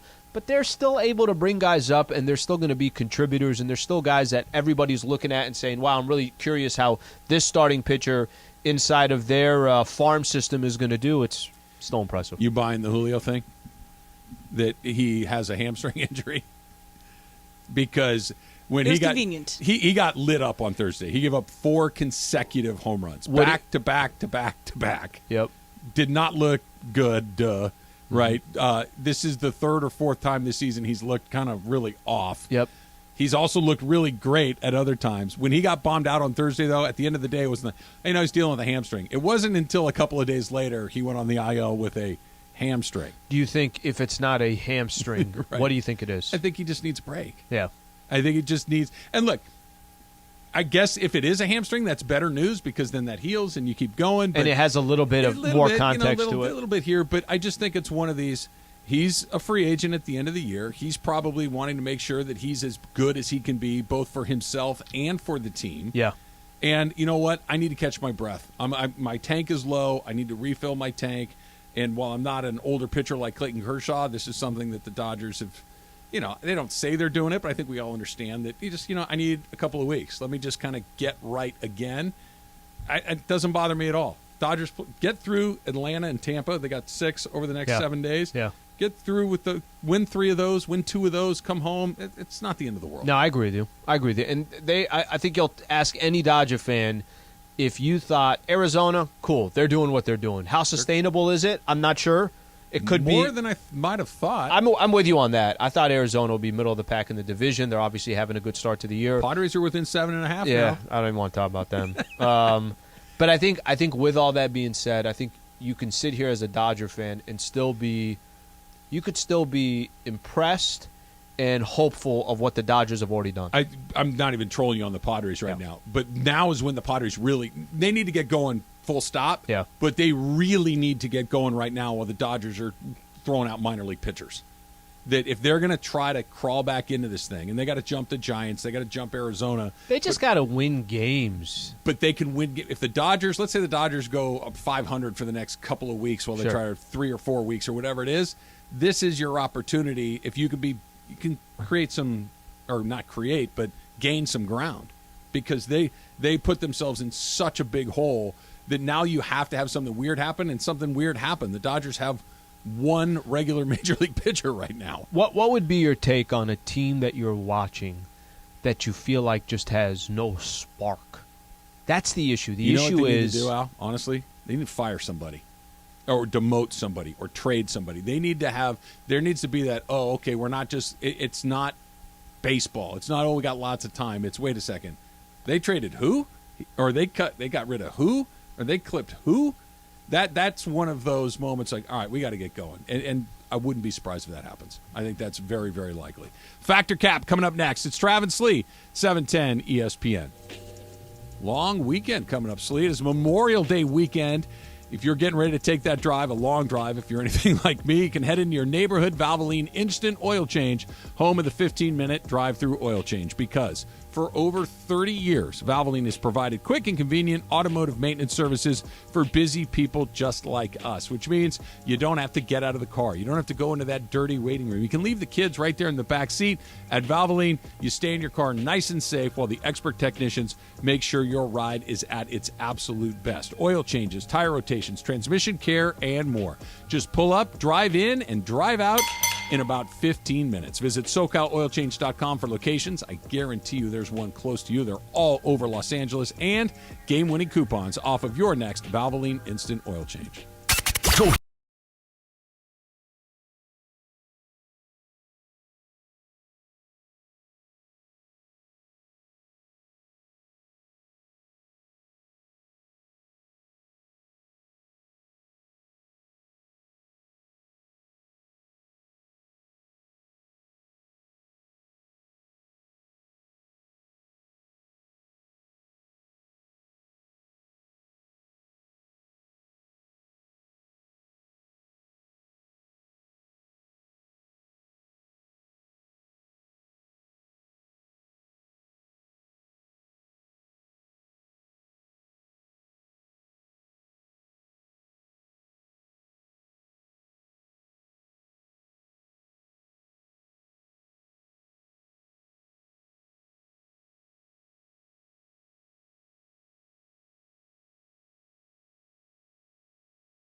That's cap. That's so cap, Dad. Everything I've said is a cap, but I'm going to go back. First of all, it's not a cap. It's no, it just is a cap. Welcome to Factor Cap. Hey guys, as Chrissy pointed out in our Travis and Sliwa Show community on Twitter, that we were really glossing over the fact that I went to the game and I didn't watch from home and the Lakers lost. Okay, I take this full responsibility on myself, and I will commit to watching the Lakers games from home the rest of the series, the rest of the season. Is all good for me. Well, the good news is I will not be going to Denver if there's a game 5. So I also was 0-2. Yeah. Emily, can I just throw a wrinkle in? Sure. Somebody says, "Hey, I got seats," and it just funny enough, they're right by Kanye. You want to go to the Laker game, Game 6? I definitely don't want to sit next to Kanye, but even if it was courtside seats, I would say no because I'm taking one for the team. I think that I'm bad luck, and I will not be going to any more Laker games the rest of the season. Good for you. All right, so it came out actually a couple weeks or months ago, I think because Joe Mazzulla was in a conversation with the NBC Sports in Boston. But he talked about how he watches the movie The Town 4 times a week. Good movie. 4 times a week? 4. Okay. I don't know how that happens. There is a movie that you could watch 4 times a week if you got paid to watch it 4 times a week. It's not a lot of money, but you would watch it and you would get paid for it. Travis, Factor Cap. Well, I need to know the amount of money. Okay, I'm going to say it's $38. $20 per time you watch it. So No, you would get paid cap. $80 a week. Cap. I'm not doing it $20 a viewing, right? Because it really is weird. I think I've told you guys this. 24. I watch Trying to find I watch the number, Seinfeld almost every night, right? But it just kind of goes on the loop on Netflix, and you just get what you get. And I watch it for 6 minutes before I fall asleep. It's a lullaby. To sit down and watch the same movie 4 times a week, that's borderline like OCD kind of behavior, right? That is not just I really like this movie. That's I have to watch this movie. Yeah, exactly. It's a compulsion for him to watch that movie. No, it would have to be upwards of a couple $100 per showing to watch it that often. Cap for me too. Now, if you said, "Hey, you got to watch a movie," and I can't do it, but it's got to be like a Step Brothers, or it's got to be like a stupid movie that I don't have to pay attention to. An old school, give me one of those. Let's say that tonight's a bad example. You got like tomorrow night, you go home and Old School is on TV. You gonna watch it? No. Okay, that did you beat me to it because I thought you were gonna say yes, and I'm saying the next day it's on again. You're not watching it the next day. I literally saw it the day before. Yeah, I can't do it. Taylor? Cap. Yeah, you have to be, I don't know, paying like half attention to it if you're going to do it. But otherwise, I mean, that's 8 hours of your week that you're kind of wasting. Yeah, exactly. It's a good movie, but it's not that. He's got to watch it a little bit less and try to get his team to play for him. Ooh, burn. Did he think he was going to score points with the locals? With because Boston? It's a Boston-based movie? What's he going Maybe for? watch The Departed instead. It's a better movie than The Town. What's the one? Or the Mystic Good Will River. Hunting. Mystic River. Yeah, there's plenty of Boston-themed movies. Yeah, you don't Mix have to go it up, to the Missoula. town. Whatever. All right, so Cheers. Big Ben Roethlisberger was speaking on a podcast, and he said this about Kenny Pickett. So he said, I'm going to be transparent about this. I'm going to get blasted. I probably shouldn't say this, but early on, I didn't want you, Kenny Pickett, to succeed. That's selfishness in me, and I'm sorry for that. So, you never want the person who takes the job after you to succeed. And that doesn't make you a bad person. Alan, Factor Cap. You never want the person to succeed that takes the job after you. I think there is a natural... And that doesn't make you a bad person. I think fact. I'll go fact on this. And I'll tell you, I think there's a natural... I think anybody that has anything competitive, prideful, I think it's almost impossible to not be thinking of, man, if that person's better than me, you're just thinking about yourself, right? I think that's a very, very common trait. I think it's common in sports. I think it's common in business. I think it's common. Does it make you a bad person? No, I think it makes you a competitive person. If you want their lives to be in shambles, that's a different story. I think you're just talking about that specific occupation. Living in it. Trev? I think it's Cap because it's the never part of it, right? That I think if you leave, because you found something that is better for you, then whoever comes in behind you, that's fine. If they kill it, great, good. Because I didn't.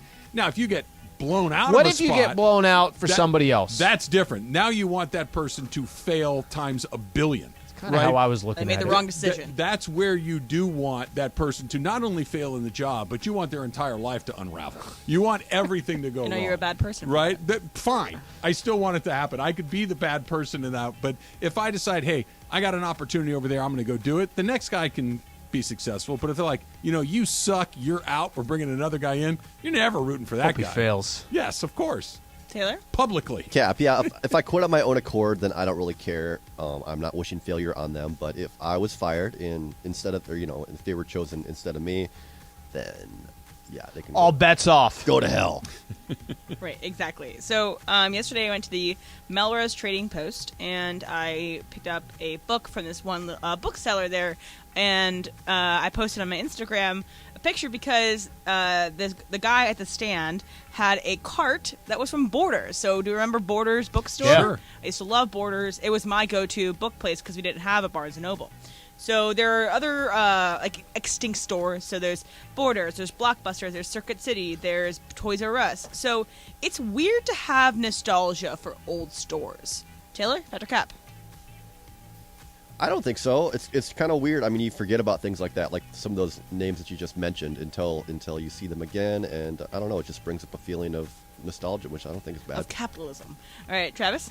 Cap, because I don't think you have the nostalgia for Toys R Us. You have nostalgia for going into Toys R Us. Yeah, with your parents, with your mom kids. and your dad or your brother or whatever, and getting to pick out that little egg of silly putty and going home and having a good time with whatever it is. I don't think you're like, we really miss those big box toy chains.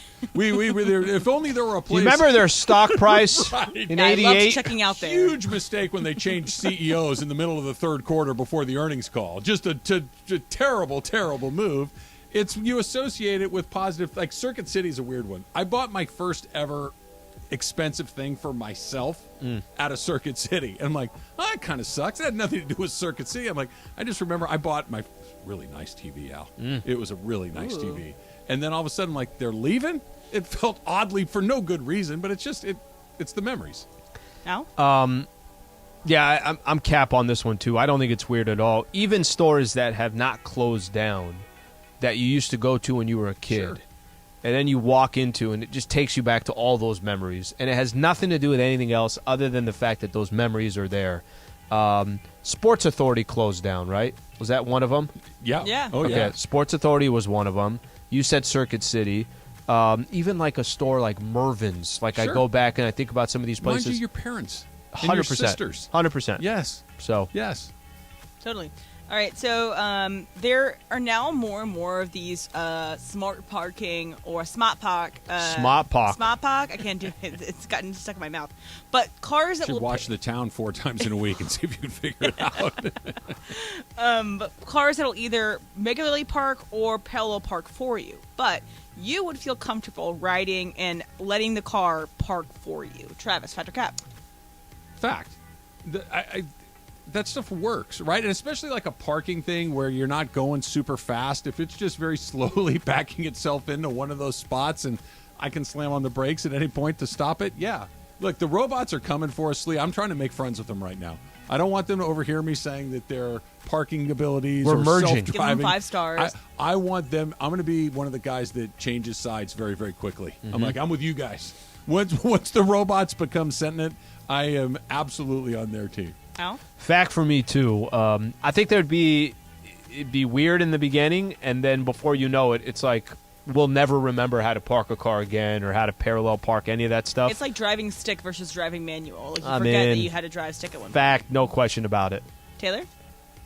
I, for one, do not trust our new robot overlords. I don't know. This is kind of weird. That's not a good start. I prefer to just do it myself, honestly, rather than have a computer do it. Take a nap. It's a lost art, parallel parking. Yeah. All right, one last one. So today is World Goth Day. So, goth phases. Oh, and, yeah, like the makeup people that and wear stuff? makeup Yeah. and wear black. Thought and like Jared Goff different had a phases. day. Yeah, I was like, I kind of got thrown off too. Like, wow, I know they won. They went 9-8, but he shouldn't get a national day. So one of the Hell, common the Packers had the playoffs. He gets its own day. One of the common memes around goths are that, it's not a phase, Mom, Right. So you went through a questionable phase in high school. Alan, Patrick Cap. Cap, nothing like that. Nothing like that. Like, I'm trying to think if there was Reggae anything. phase. Anything they disapproved of, even Yeah, if you it smoked was not a pot. big deal. To be honest with you, in high school, Cap. I did not. I didn't drink anything. I didn't start drinking until I was in college, and that's what San Diego State University did. But in high school, it was pretty much, to be honest with you, none of that stuff. I didn't do anything until college. Trev?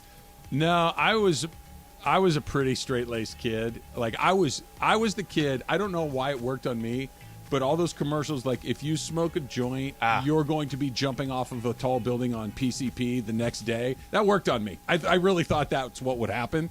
I was incredibly worried about getting in trouble at home, incredibly worried about getting in trouble at school and making my mom and dad upset. So I was pretty chill, never had the long hair or the earring or the tattoos or any of that kind of stuff. And then UCSB had a similar effect on me that San Diego State did. Yeah, that changed now, everything. It wasn't nothing in high school, but it was incredibly tame. Like if you said your 3 kids are going to do what you did in high school, I'd be like, yeah, I'll sign up for that. That's okay. Taylor? Cap, I didn't have any like questionable fashion phases, but I mean, I partied in high school a fair amount. I'd like comma, ... A fair amount. The fair amount is what I need to know more about. I'd really like to know exactly what that means. All right.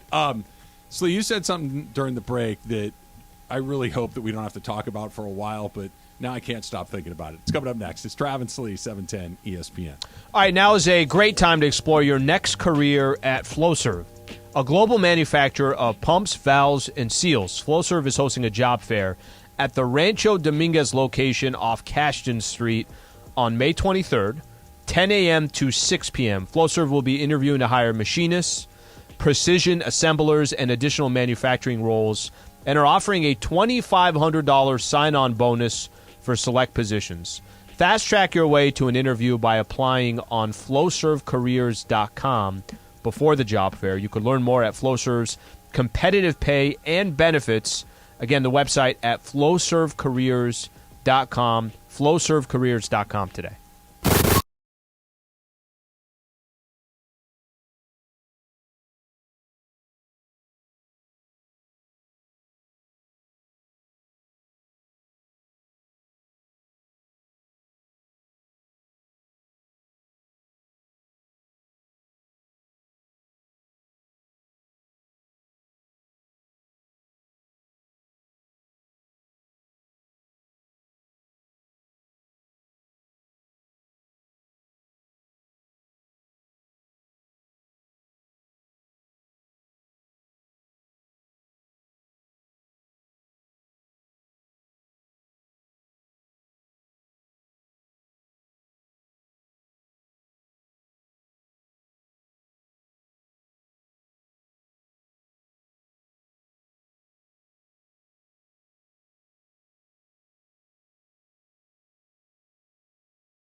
Sliwa more at 10 a.m.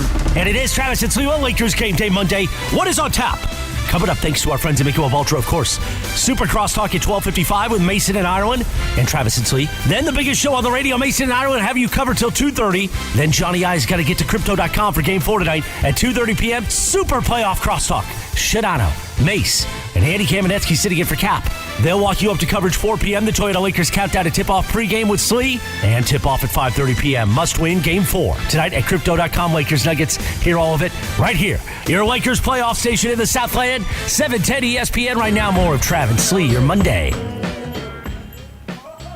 Slee, you've had a career that's diverse. You've done a lot of different things. You've been on the sales side. You've been on the on-air side. Do you have any, and you're obviously the beginning of the Alan Sliwa experience started at Kennedy Recreation Center, Center, where you taught utes,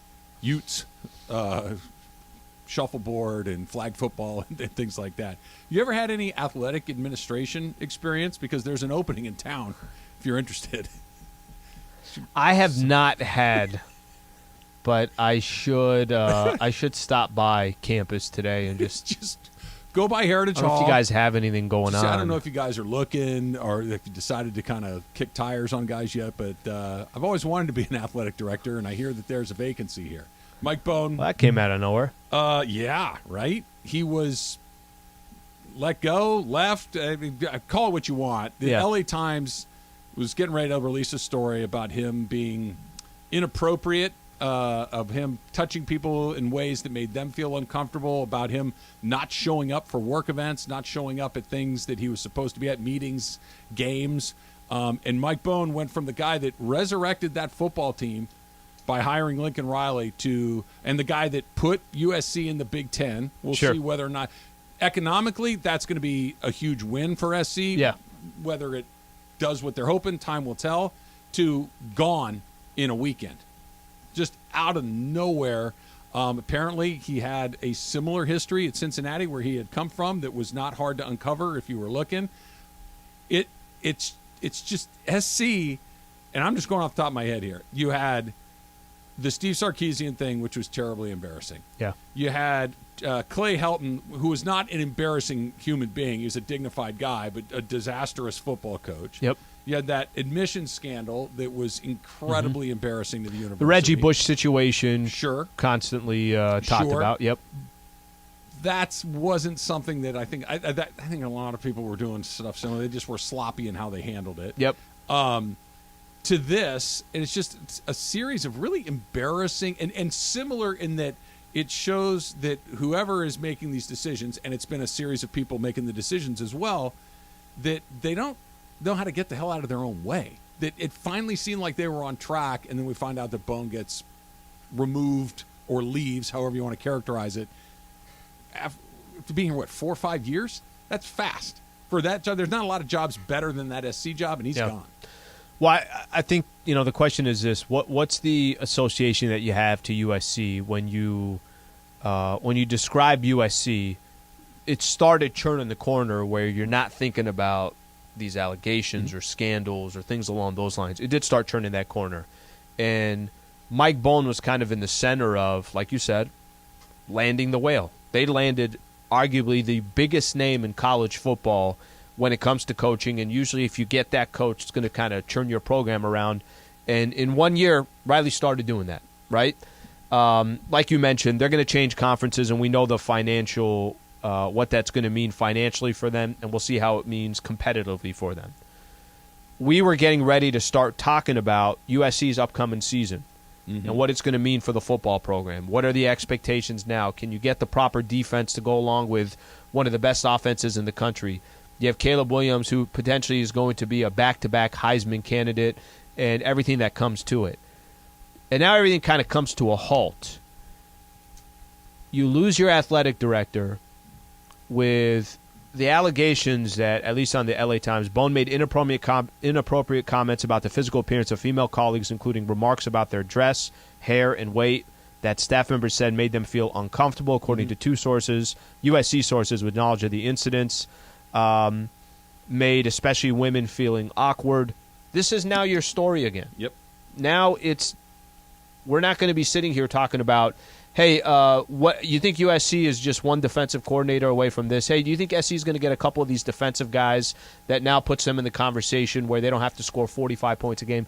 That conversation shifts, and it goes back to the same conversation you were having about USC over these last couple of years. The conversation, I mean, what the hell are they doing over there? What the hell are they doing over there? Yeah, and that's the conversation now until they get their next guy. But the next conversation, because Mike Bohn was able to do the thing that no one at SC was able to do for a very long time, and that's get the star coach to leave the other big place to come to this big place.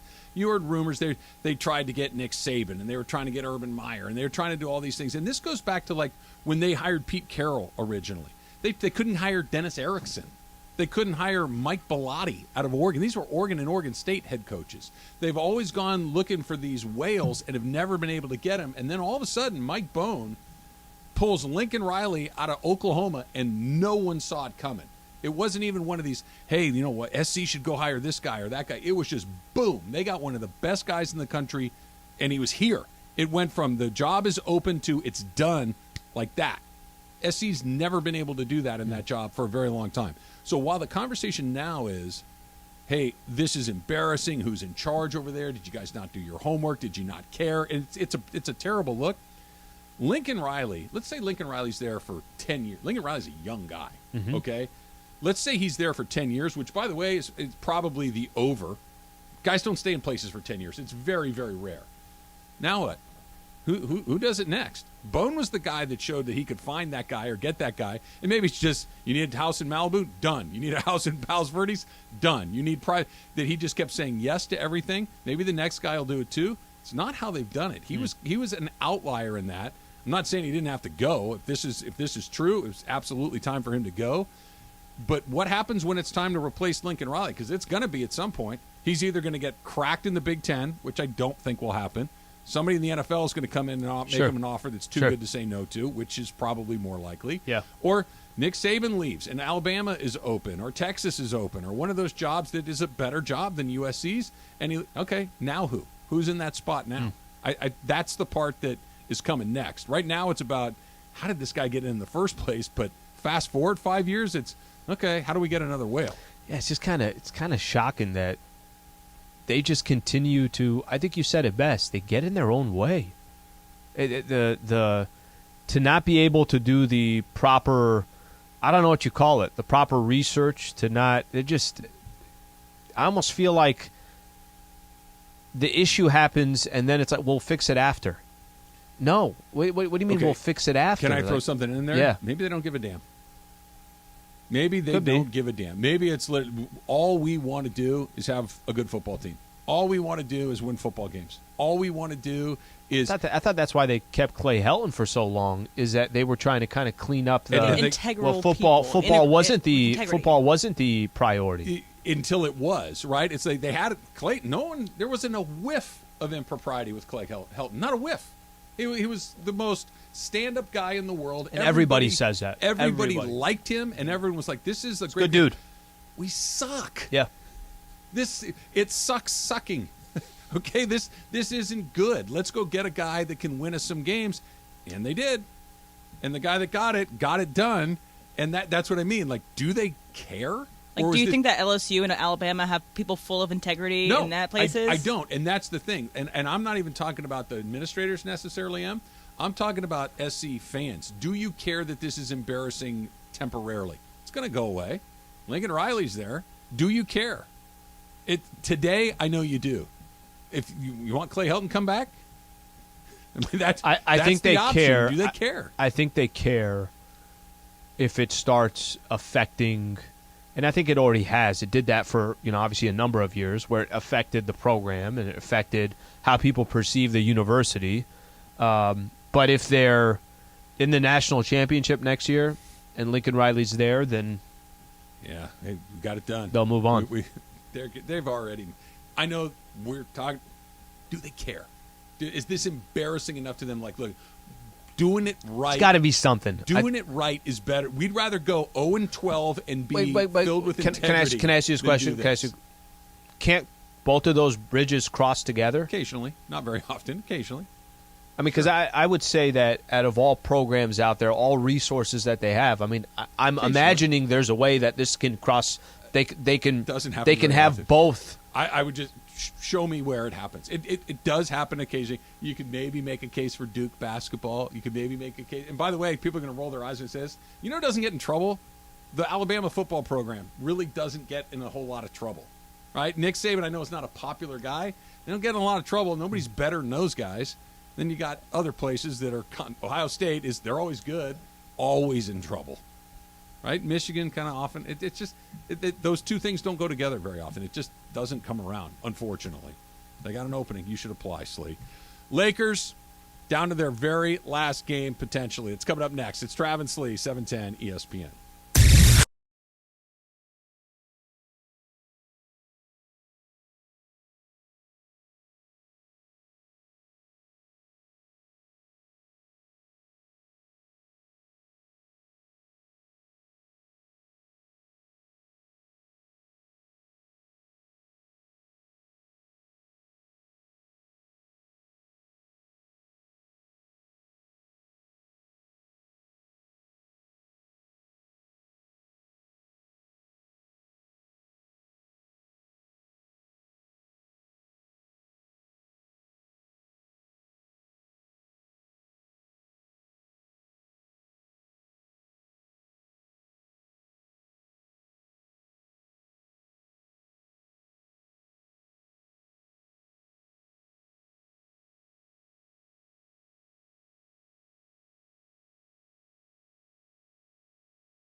At 10 a.m. And it is Travis and Sliwa, your Monday. A Lakers game day Monday thanks to Michelob Ultra. You know, Trav was on a road trip again with the fam over the weekend.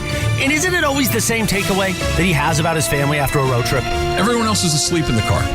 Everyone is just they don't even care. No, they don't care. The trip for them, as far as they know, it took 20 minutes.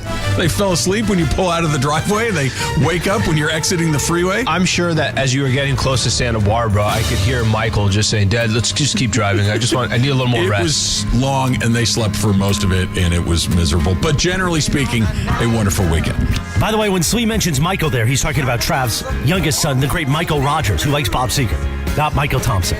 Anyway, right now, more of Travis and Sliwa, your Monday on 710. It would be pretty great if Michael Thompson was asleep I thought in the about backseat of my car. I thought about that. I was thinking maybe Michael's just kind of joining the road trip.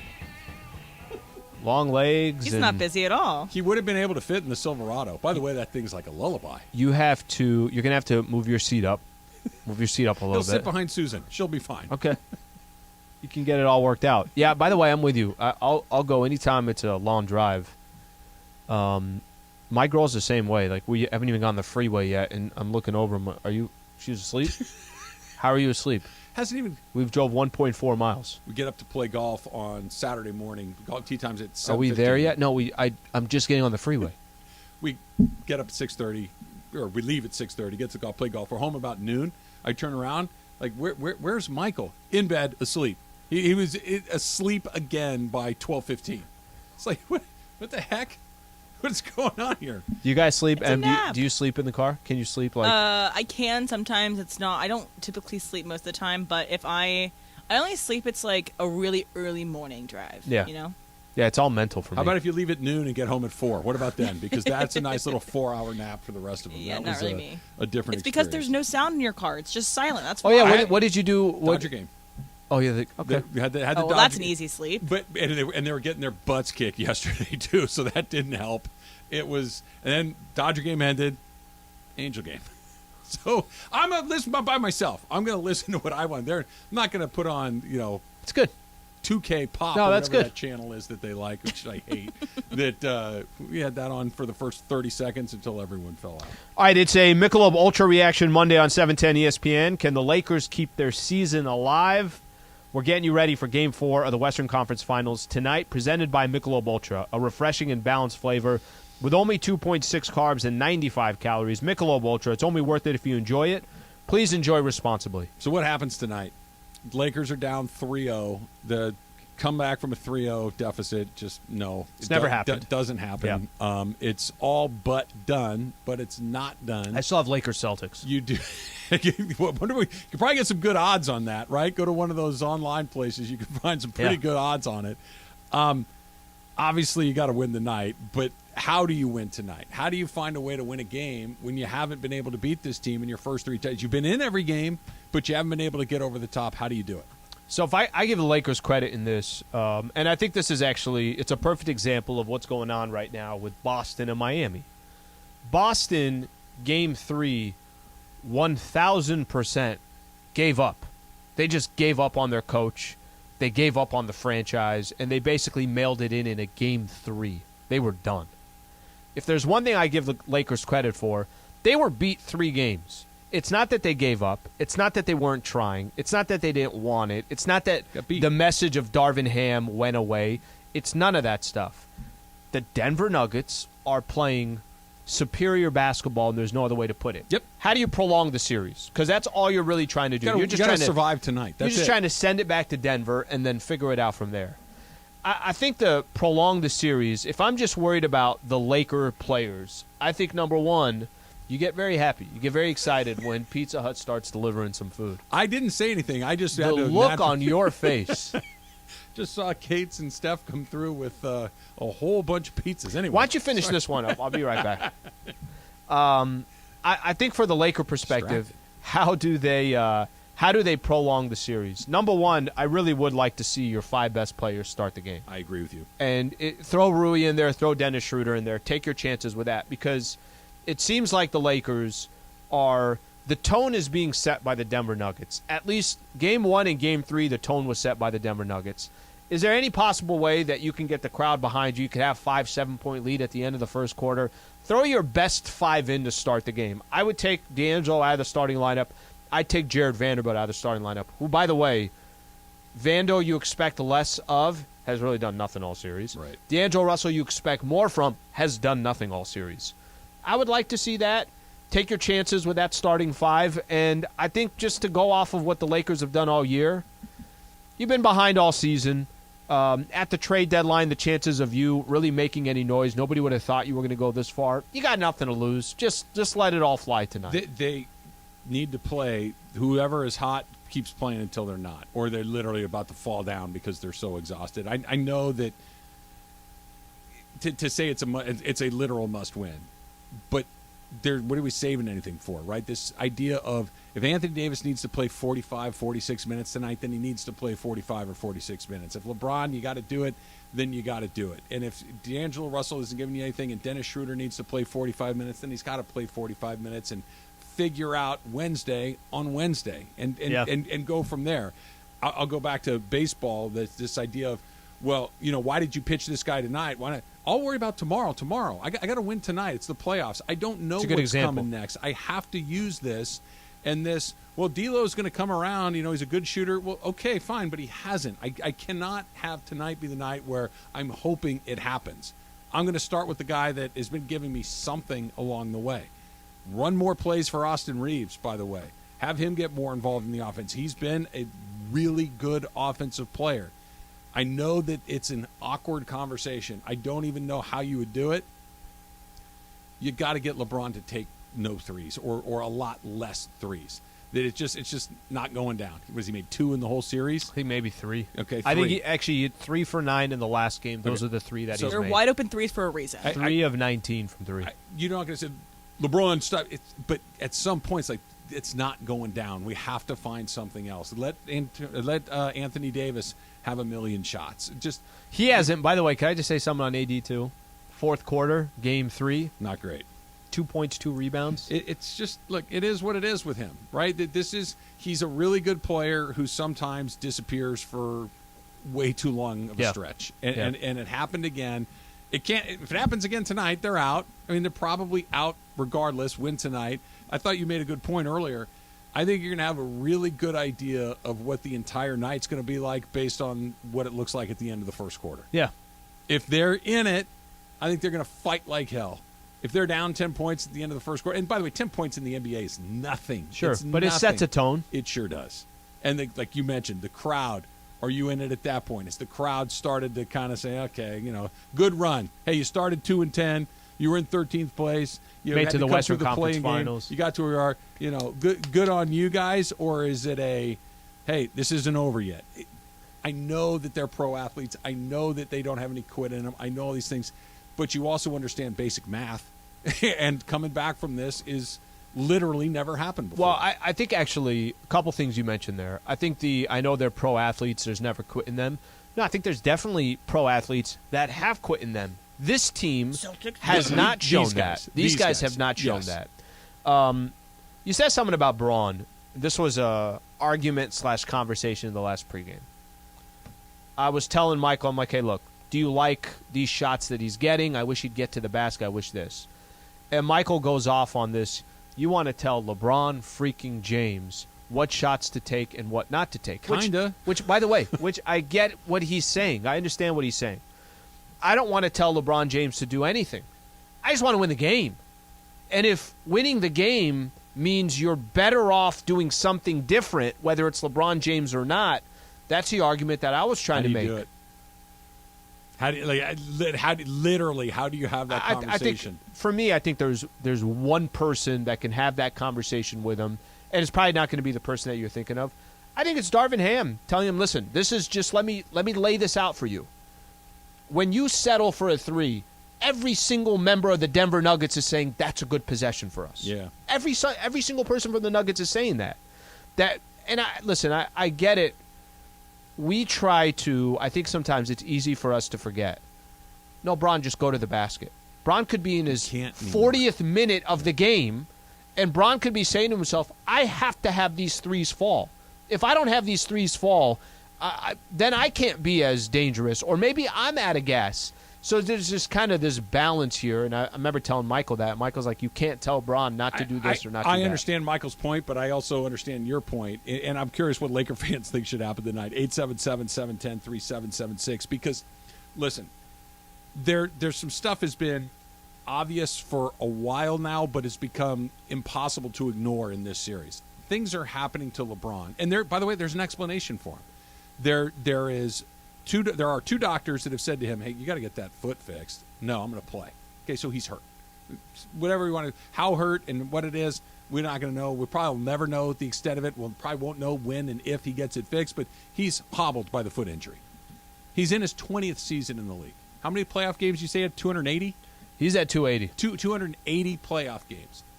He just dropped the ball out of balance on a runaway easy dunk. Just dropped it. Does that happen to him? No. He missed an up and under that would have, I really do think, put the Lakers in a position to win Game 2, and he just whiffed on it. He just missed it. It's not a shot that he missed.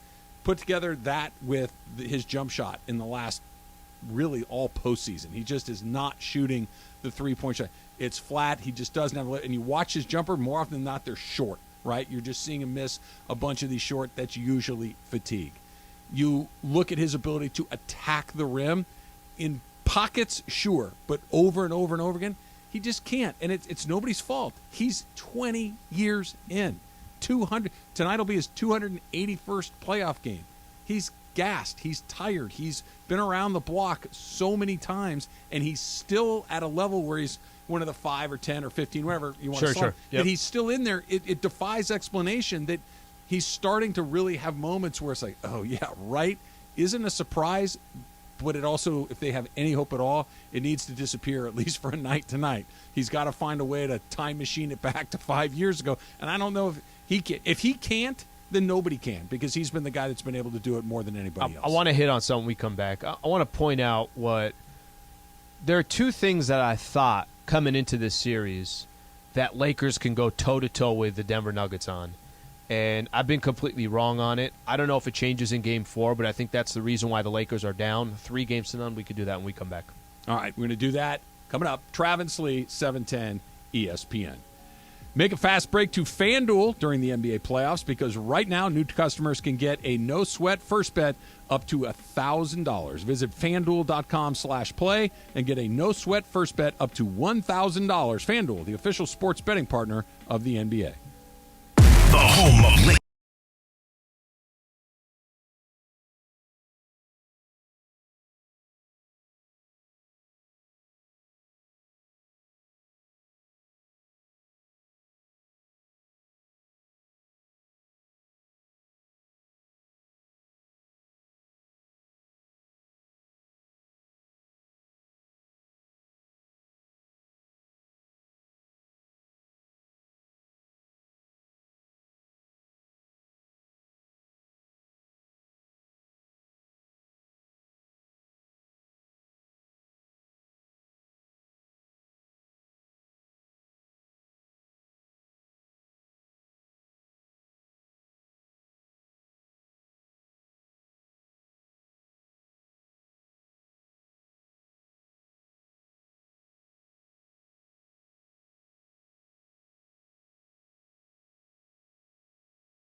p.m. Must-win Game 4. Tonight at Crypto.com, Lakers Nuggets. Hear all of it right here. Your Lakers playoff station in the Southland. 710 ESPN right now. More of Trav and Slee, your Monday.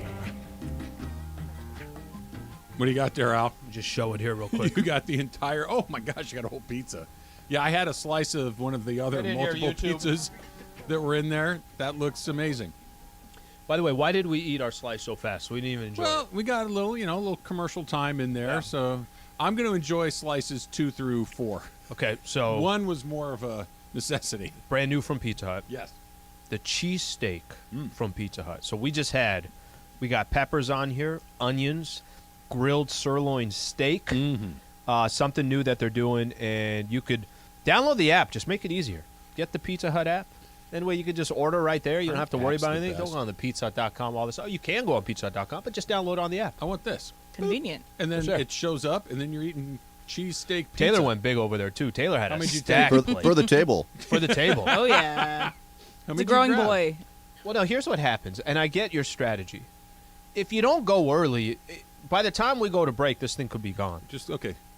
Keep that one for us then. Yeah, no, that's why I told Carl, I said, just bring one in here. Have you gone yet? Yeah, for the stream. No, I was taking calls in the break, so I'm going to go next time, or I'll grab one of yours. Nope, there's not enough. Not Put it on the floor in my office. I still can't wrap my head around that. That's just one I just can't get there. Hey, hasn't happened in a while. Let's try Monterey Park and Al. Al, you're on with Trav and Slee. What's going on, Al? Hey, guys. My problem is, or actually the Lakers' problem is Ham is the problem. He's the center of everything that's going wrong. This is an issue of size. And that's why D'Angelo Russell isn't hitting his shots, because he's got bigger guys on the perimeter. And we need to have defense out there. And I think he needs to play like Gabriel and even Mo Bamba if he comes back.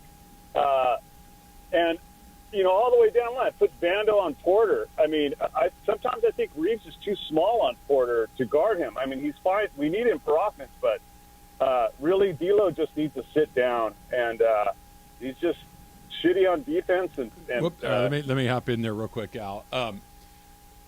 He is bad on defense. There's no question about it. Here's the thing. I don't think Darvin Ham is the problem, like you're suggesting. I don't think there's a solution to this particular problem. I think that the Nuggets, they're as big or bigger than the Lakers in Las Vegas. You can't take Reeves out. He's too important offensively. You have to have him out there. Even defensively, he's going to give everything you're asking for. He competes on the defensive end, so he's got to be out there. D'Angelo Russell, look, I get it. You have a bigger player on him? Sure. It's not D'Angelo's, what is he, 6'3", 6'4", something like that?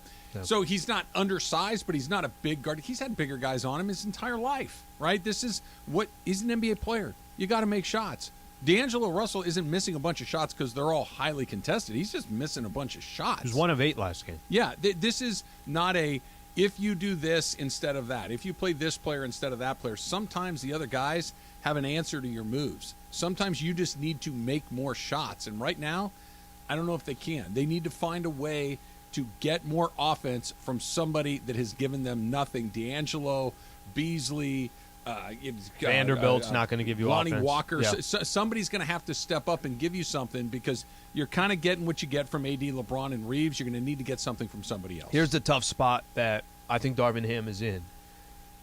He probably, if he had another option, if D'Angelo Russell, if he wasn't as dependent on D'Lo would probably see a lot less minutes. The reason why I think D'Lo's getting the minutes he's getting, which, by the way, I think last game he only played 20 minutes or something like that, so he's getting less time. Mm-hmm. They need D'Angelo Russell this series. They need him. And they're not getting anything from him. That there isn't another option. Even if Dennis Schroeder comes in and picks up Jamal Murray full court for 48 minutes, Dennis Schroeder, the chances of him getting 18, 19 points, it's just not likely. That's not what D'Lo's going to do. Or that's not what Dennis Schroeder's going to do. So, as much as they would prefer D'Angelo, you know what, we can't use this guy. What's the other option to go get some offense? Okay, let me give you something that I think I said there are two things that surprised me coming into here.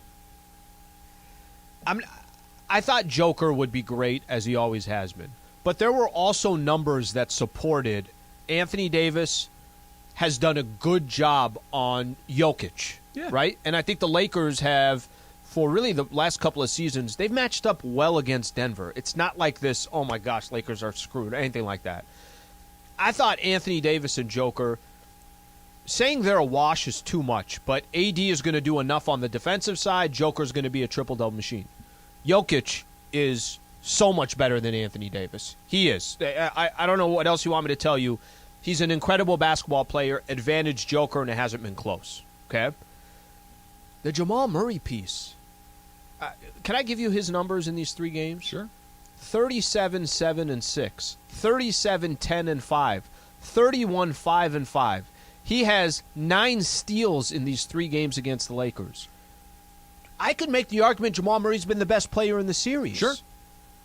I didn't think that the Lakers' 2 stars were going to get outplayed the way that the Denver Nuggets stars have played. I just didn't see it coming to that level.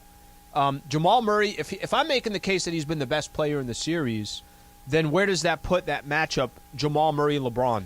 Where does it put the matchup of Jokic and Anthony Davis? I just didn't see it being this far off. They're the 2 best players in the series by a mile. It's not just that they're the 2 best players in the series. Like if it were, hey, Jokic is number 1, Murray's a close number 2, but LeBron and Murray are really, really close, or AD and Murray are really... It's Jokic and Murray, 1 and 1A, put them in whatever else you want. Yeah. And then there's a big gap down to whoever else you want to put in there, and it's probably another Nuggets player. It's probably not. It could be Brown. It could be Porter. It could be KCP on any given night. That AD and LeBron have been somewhere between pretty good and okay, but those other guys have been transcendent in all 3 games. The Lakers aren't good enough to make up those 2 guys being the best players comfortably. And that's why the D'Lo thing keeps coming up, because if the second thing was going to be, all right, Laker role players versus Denver role players, and coming into the series, listen, Austin Reeves, Rui Hachimura, D'Angelo Russell, Dennis Schroeder, Lakers have good role players. Yeah. The superior role players and the more consistent role players have been the Denver Nuggets. So every facet of the game that you can look at, and I guess that's why it's 3-0, they're closing games. They've been more clutch than the Lakers. Their stars have been better. Their role players have been better. Top to bottom, they've been better. You know what didn't happen, too? And I think this is why you go back to Game 1, the end of Game 1, even though the Lakers lost, and I think most basketball fans, and certainly Laker fans, were, hey, we're okay. We're okay. That we got off to a terrible start, and we nearly stole one anyway.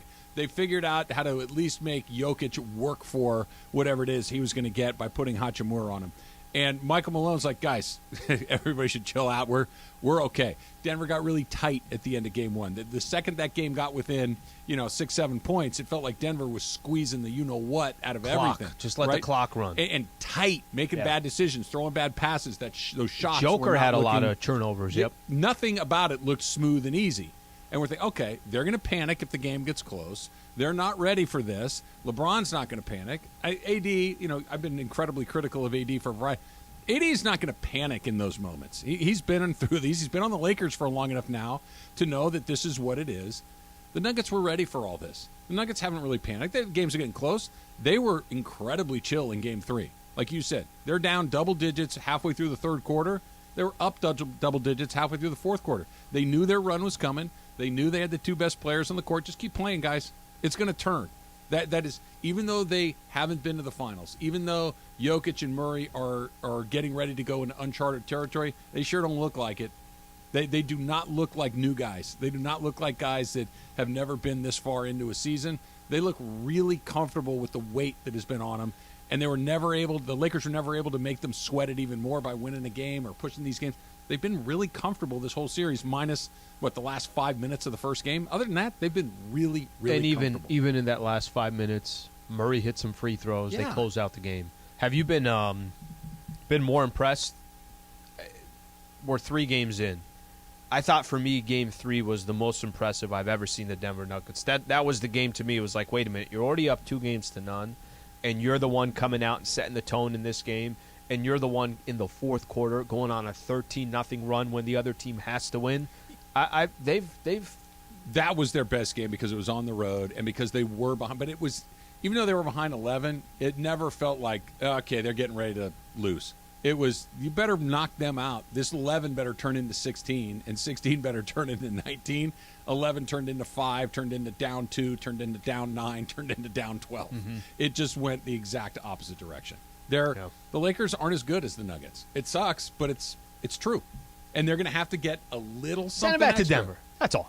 That's it. That's it. That's it. Send it back to Denver. I'm going to sound like a coach. You don't have to win 4 tonight. You got to win 1. You got to win 1.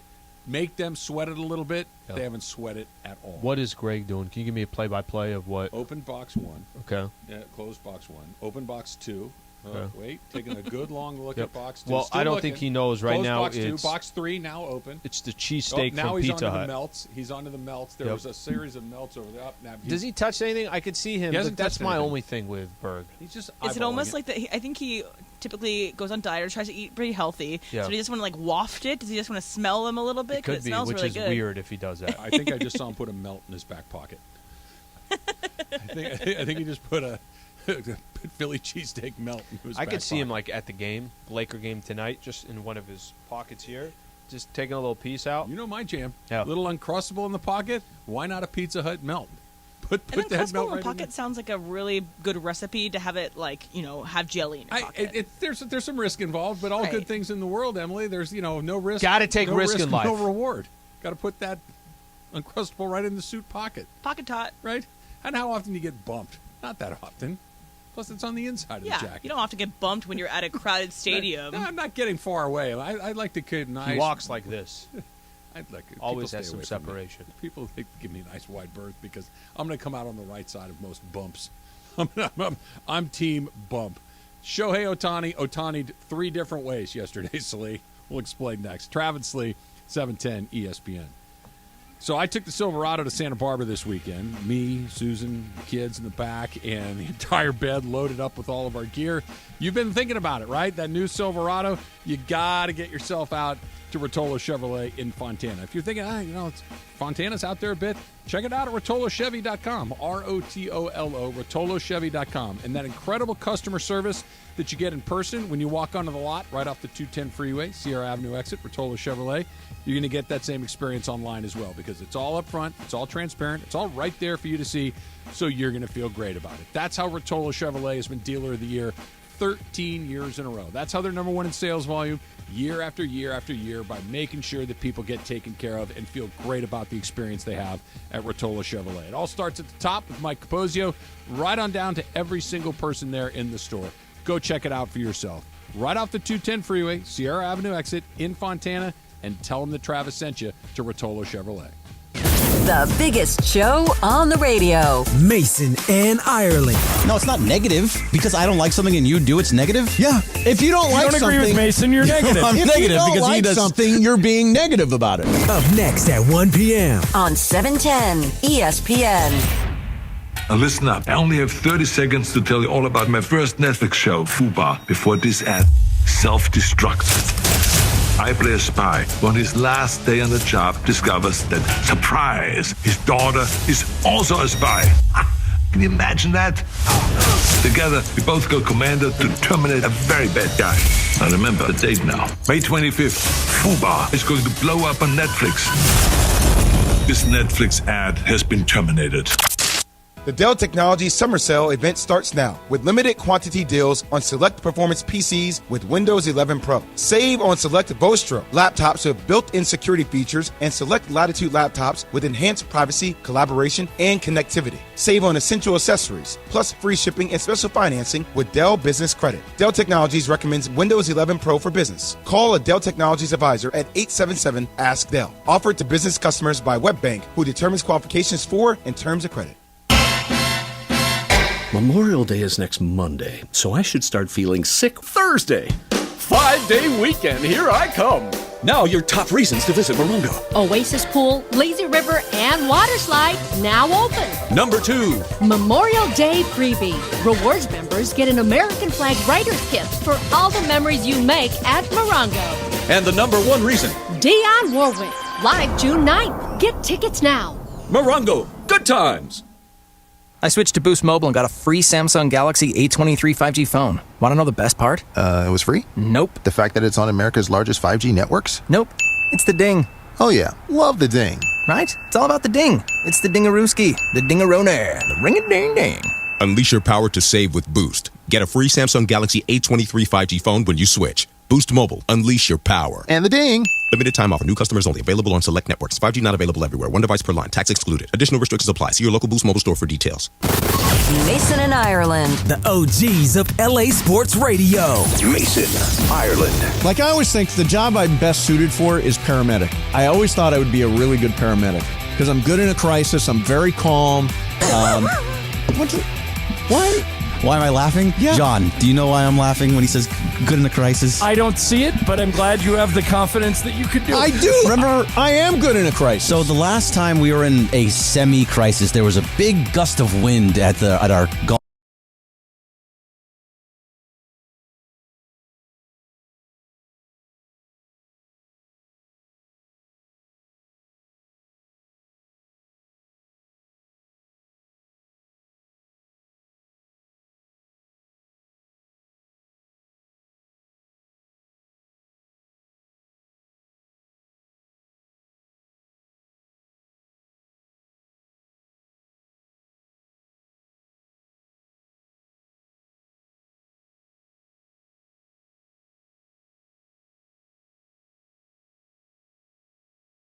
Dump. That's everything we didn't get to. That's around 12:45 plus Super Crosstalk at 12:55. And you know, the lunch hour today around here at the 710 Studios was made even better thanks to our friends at Pizza Hut. Game time tonight. Download the Pizza Hut app or order online at pizzahut.com to get your favorite pizza at a price you'll love. No one out pizzas the Hut. Be sure to get some Pizza Hut before Game 4 tonight to root on the Lakers. Let's go. Right now, more of Travis and Sliwa, your Monday on 710. After you order your pizza, since you're already online or using the app, you can go on your phone and go to ESPNLA.com to vote for the Mandy Awards, presented by Power Pro Plumbing. Voting ends at the end of this month. May 31st is your last day to vote, so don't wait. Go do it right now. You've said a couple of different times you think we're going to get on the board multiple times. What makes you think so? I just think we have a good chance. What are we now, 2 years into the show? About 2 years into the show. Yeah. We kind of are the staple, 10 a.m. to 1. We're doing what we're doing. I think we're all got a good enough reputation for listeners and on the station. I just think we're going to get a couple awards this year. I really do believe that. Just because we're on? No, because we're a good show. We're on more than anybody else, by the way. They come to us first in the morning. Now you're making sense. We're talking everything they want to hear. I think we're going to get on the board. Hope you're right. And if I'm wrong, then oh well. Take everything back. The year 3 will be our year. Maybe we should start targeting. I don't think there will be right a year now. 3. Yeah, you never know. ESPNLA.com to vote for your Mandy Awards. You got to the end of the month, May. February. What in the world's going on in my head? May 31st is the last day that you can do that. Shohei Ohtani, really quickly. You know I'm an Ohtani guy. Leads Major League Baseball with batting average against. Opposing hitters are batting 142 against him. He's 3rd in the American League in strikeouts. He's 4th in WHIP, and he's got a 5-1 record. He did not get the win yesterday, but the Angels did win the game. He pitched really well again. And there was a story in the Times from Helene Elliott saying, hey, Southern California Angel fans, you should probably go see him because it's not going to be there very much longer. Another performance and another day where it's, hey, this is special. And it dawned on me. Okay. And this is I don't know why today was the day. Ohtani does not play for the Oakland A's.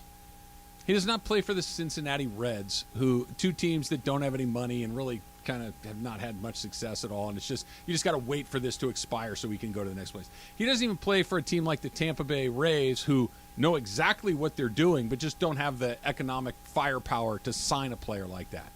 The reason they're going to lose Ohtani is because they're dumb. They're going to lose Babe Ruth, Japanese Babe Ruth, modern-day Babe Ruth, because they couldn't figure out how to put not a championship team, a decent team around him. And they're having a decent year so far. They usually are pretty good right up until now.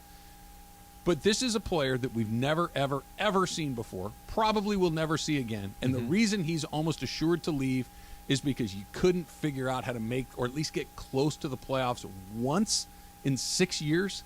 That's the A's go to the playoffs. The Rays go to the playoffs. These teams, they hang around occasionally, and that you couldn't get that piece done is shameful. It really, and by the way, he's going to walk 30 miles up the road and put on a Dodger uniform.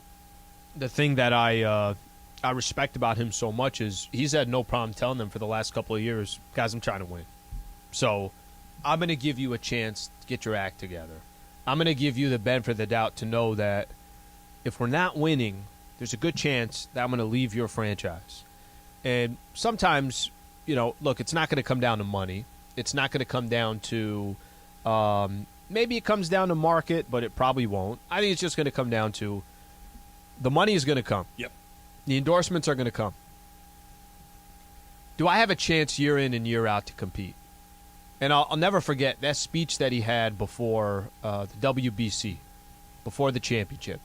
And he's saying that, I know we respect all those other guys in that locker room on the other side. Not tonight. Tonight we're trying to win. And Japan wins, and it's Shohei Ohtani who closes out the game. And all everybody wanted to see was, that's all everybody talked about, was how great Shohei was and what a cool moment. It's Shohei. It's Japan versus USA. It's Shohei versus Mike Trout. But the only thing that I took away from it was all this guy's trying to do is win. Do you know what makes – this is why I have a little bit of difficulty when people talk about the greatest baseball player or the greatest basketball player, all this. I want to see what that player does in the postseason. I want to see – Didn't we get a little glimpse of it in the WBC? I mean, I know it's not the postseason, but it's high pressure. But and he thrived. I'll use as an example, and you've talked about Mike Trout's the greatest player that you've ever seen play. Yes. Right? Mike Trout not getting opportunities to showcase who he is, how clutch he is, what a threat he is, not getting a chance to do that in October, it's like it's so empty. Yes, it's great to see what he's able to do in the regular season, but it's empty to not have those highlights and those moments with so many other great players that we have seen in the postseason. I think the way you set up Ohtani as far as how idiotic that franchise is, and then to have it all in the summer where the owner says, I'm going to sell, and it gives some hope, and people were then ecstatic. To pull it back, and now here they are again in the same position. They are currently 25 and 23, and 3 games out of a wild card spot. Okay, not even like a division spot. They're 3 games out of a wild card spot. They'd have to jump Toronto, Boston, and Houston to get the final wild card spot right now. There's a lot of way to go. But in other words, the biggest thing, it's never even the amount of games. It's how many teams do you have? Because one team might go bad, maybe 2. But when you start needing 3 and 4 and 5 teams to go bad, it's virtually very unlikely. Yeah. And this is about where they're finding themselves right now. They're actually going to lose Ohtani and make it worse. They're going to lose Ohtani and get nothing for him. It's the only thing worse than seeing him leave is seeing him leave for nothing. And that's where they're going to put themselves because they, quote, don't want to be the team that traded Shohei Ohtani away. But you're going to be the team that forced him out anyway because you can't get out of your own way. And, oh, by the way, you get nothing? Nothing. But doesn't that fit the narrative? Like, doesn't it feel like that's how it should happen? Ugh. I think that's exactly how it should happen. Insane. They don't deserve to get other players, and even if they got them, what are they going to do with them? You're going to look good in Dodger blue. It feels like everybody thinks that's where he's ending That's up. the only thing that really, really scares me. I'm incredibly optimistic that he's coming, but everybody seems to think he's coming, and I'm afraid. Why does that scare you? Because whenever everybody thinks one thing, it's usually the other. Like if it were 50-50, I'd be like, no. Okay, who's second then? I think there's 3 teams that are really. I don't think so. I don't think he wants to go to New York. I think it's stay on the West Coast. I think it's the Giants and the Mariners. I think those are the other 2 teams that could afford him. Culturally, there's both baseball and ethnic culture. Sure. He fits in both of those places really, really well. And they're not quite Dodgers, but they're run correctly. They're competitive baseball teams. Yeah, Dodgers by far makes the most sense. Let's try a phone call in Encino. Walrus. I like that name. What's up, Walrus? You're on with Trav and Slee. Let's play a little call and response, okay? I say Hachi, you say Mora. Hachi, Mora. Hachi, Mora. Guys, we're going to look back on this postseason and see the missed opportunity that was not running offense through Rui Hachimura. The guy is a knockdown mid-range shooter. Yes, he has slowed a little bit from 3, but he was really hot from 3 to begin the season. But he, unlike many of our players, does not settle for the 3. If it's open, if it's in the offense, great. But that guy gets into the mid-range and he hits it. He just hasn't gotten it enough. I think tonight you got to start D'Lo. If he's not hitting shots, take him, have him sit the rest of the game. You have to run Murray off of the three-point line. If he's going to get twos, okay, those threes are killing us. See what Bamba can give us. He's a shot blocker. Other than AD, we don't have that. I agree with the caller earlier. Maybe throw Gabriel in there, get some hustle minutes. But really, like, Austin Reeves is playing his butt off. But Rui Hachimura, like, this is a guy I think for our future is going to be a big key part. And perhaps tonight he can get us some wins. Game 1 versus Memphis, he doesn't have that game. We don't win that game. We may not win that series. So appreciate you calling in. Hachimura. Appreciate you calling in. Thank you. I mean, if we're getting to a point where it's run the offense through Rui Hachimura, I'm not telling you that the guy hasn't been effective, that he hasn't been good. Sure. But just think about that. Think about it's let Rui get his. Rui can still get you your 18 or 20. I don't think you have to. Rui's your Gabe Vincent. If he has a big night, through, great. Yeah. But you got to have your best guys. Be your best guys. Mm-hmm. Your best guys are LeBron, AD, and for better or for worse, Reeves. D'Angelo. And Reeves. You're right. And D'Lo just hasn't hit a shot. He hasn't. Rui is the most second most pleasant surprise of this team. Rui, I think, is a player you try really aggressively to keep for your future, right? Reeves is kind of the one that's like, not only do we find a guy, we found a really good guy. Yeah. Like he's a very, very good player. paid. Yeah, and by the way, at a rate where maybe the Lakers can't get to, which is interesting, and we'll talk about that when it's time to talk about that. But Hachimura, of all the guys that they've went and traded for, Reeves is the best discovery. Hachimura was the best trade that they landed.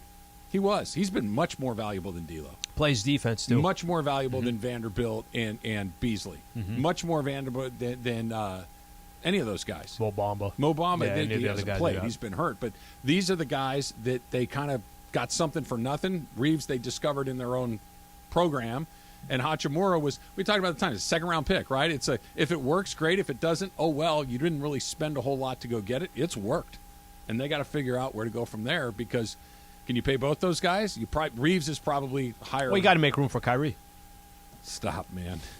I mean, I'm a talk show host first and foremost, and I like stuff. You have to make space. Got to get our cap space figured out.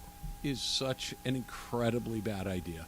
It is. How about he was at one of the games? He was sitting across from the bench. It is such a bad idea, and an idea that I know is going to be seriously considered. And it's one of those. This is one of these, if you do this, whatever you get, you deserve. What if you got a long playoff run for a bit? Uh-huh. I'm sure that's exactly what the Nets told themselves. Hey, listen, I know this is bad. I know he's just do it. I'm sure the Celtics are like, listen, we know he's ahead, and I'm sure that's exactly what does. I know it's going to be a lot. We're not there yet. But I'm just telling you. Can I put it this way? That will be a real conversation. I love the Russell Westbrook acquisition relative to this idea. Loved it. That's how bad of an idea this is. The Dub coming up next. It's Travis Lee, 710 ESPN.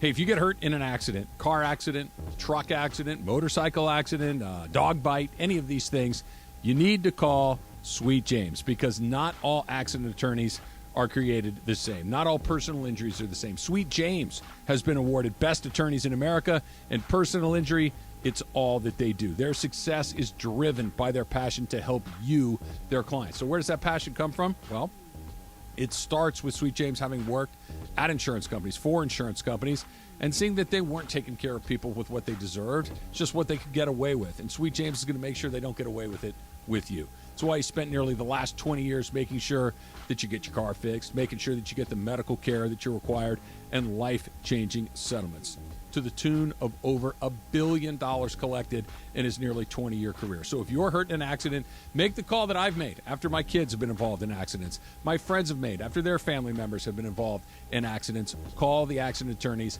at Sweet James. 1-800-9-MILLION. It is that easy. 1-800-900-0000 and sweetjames.com and tell them that Travis sent you.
Anthony announced that he is going to retire from the NBA. One of the great scorers of the last 20 years, an incredibly popular player among his peers, an incredibly popular player among NBA fans, and someone that it's an odd legacy he leaves because he could fill it up with the best of them.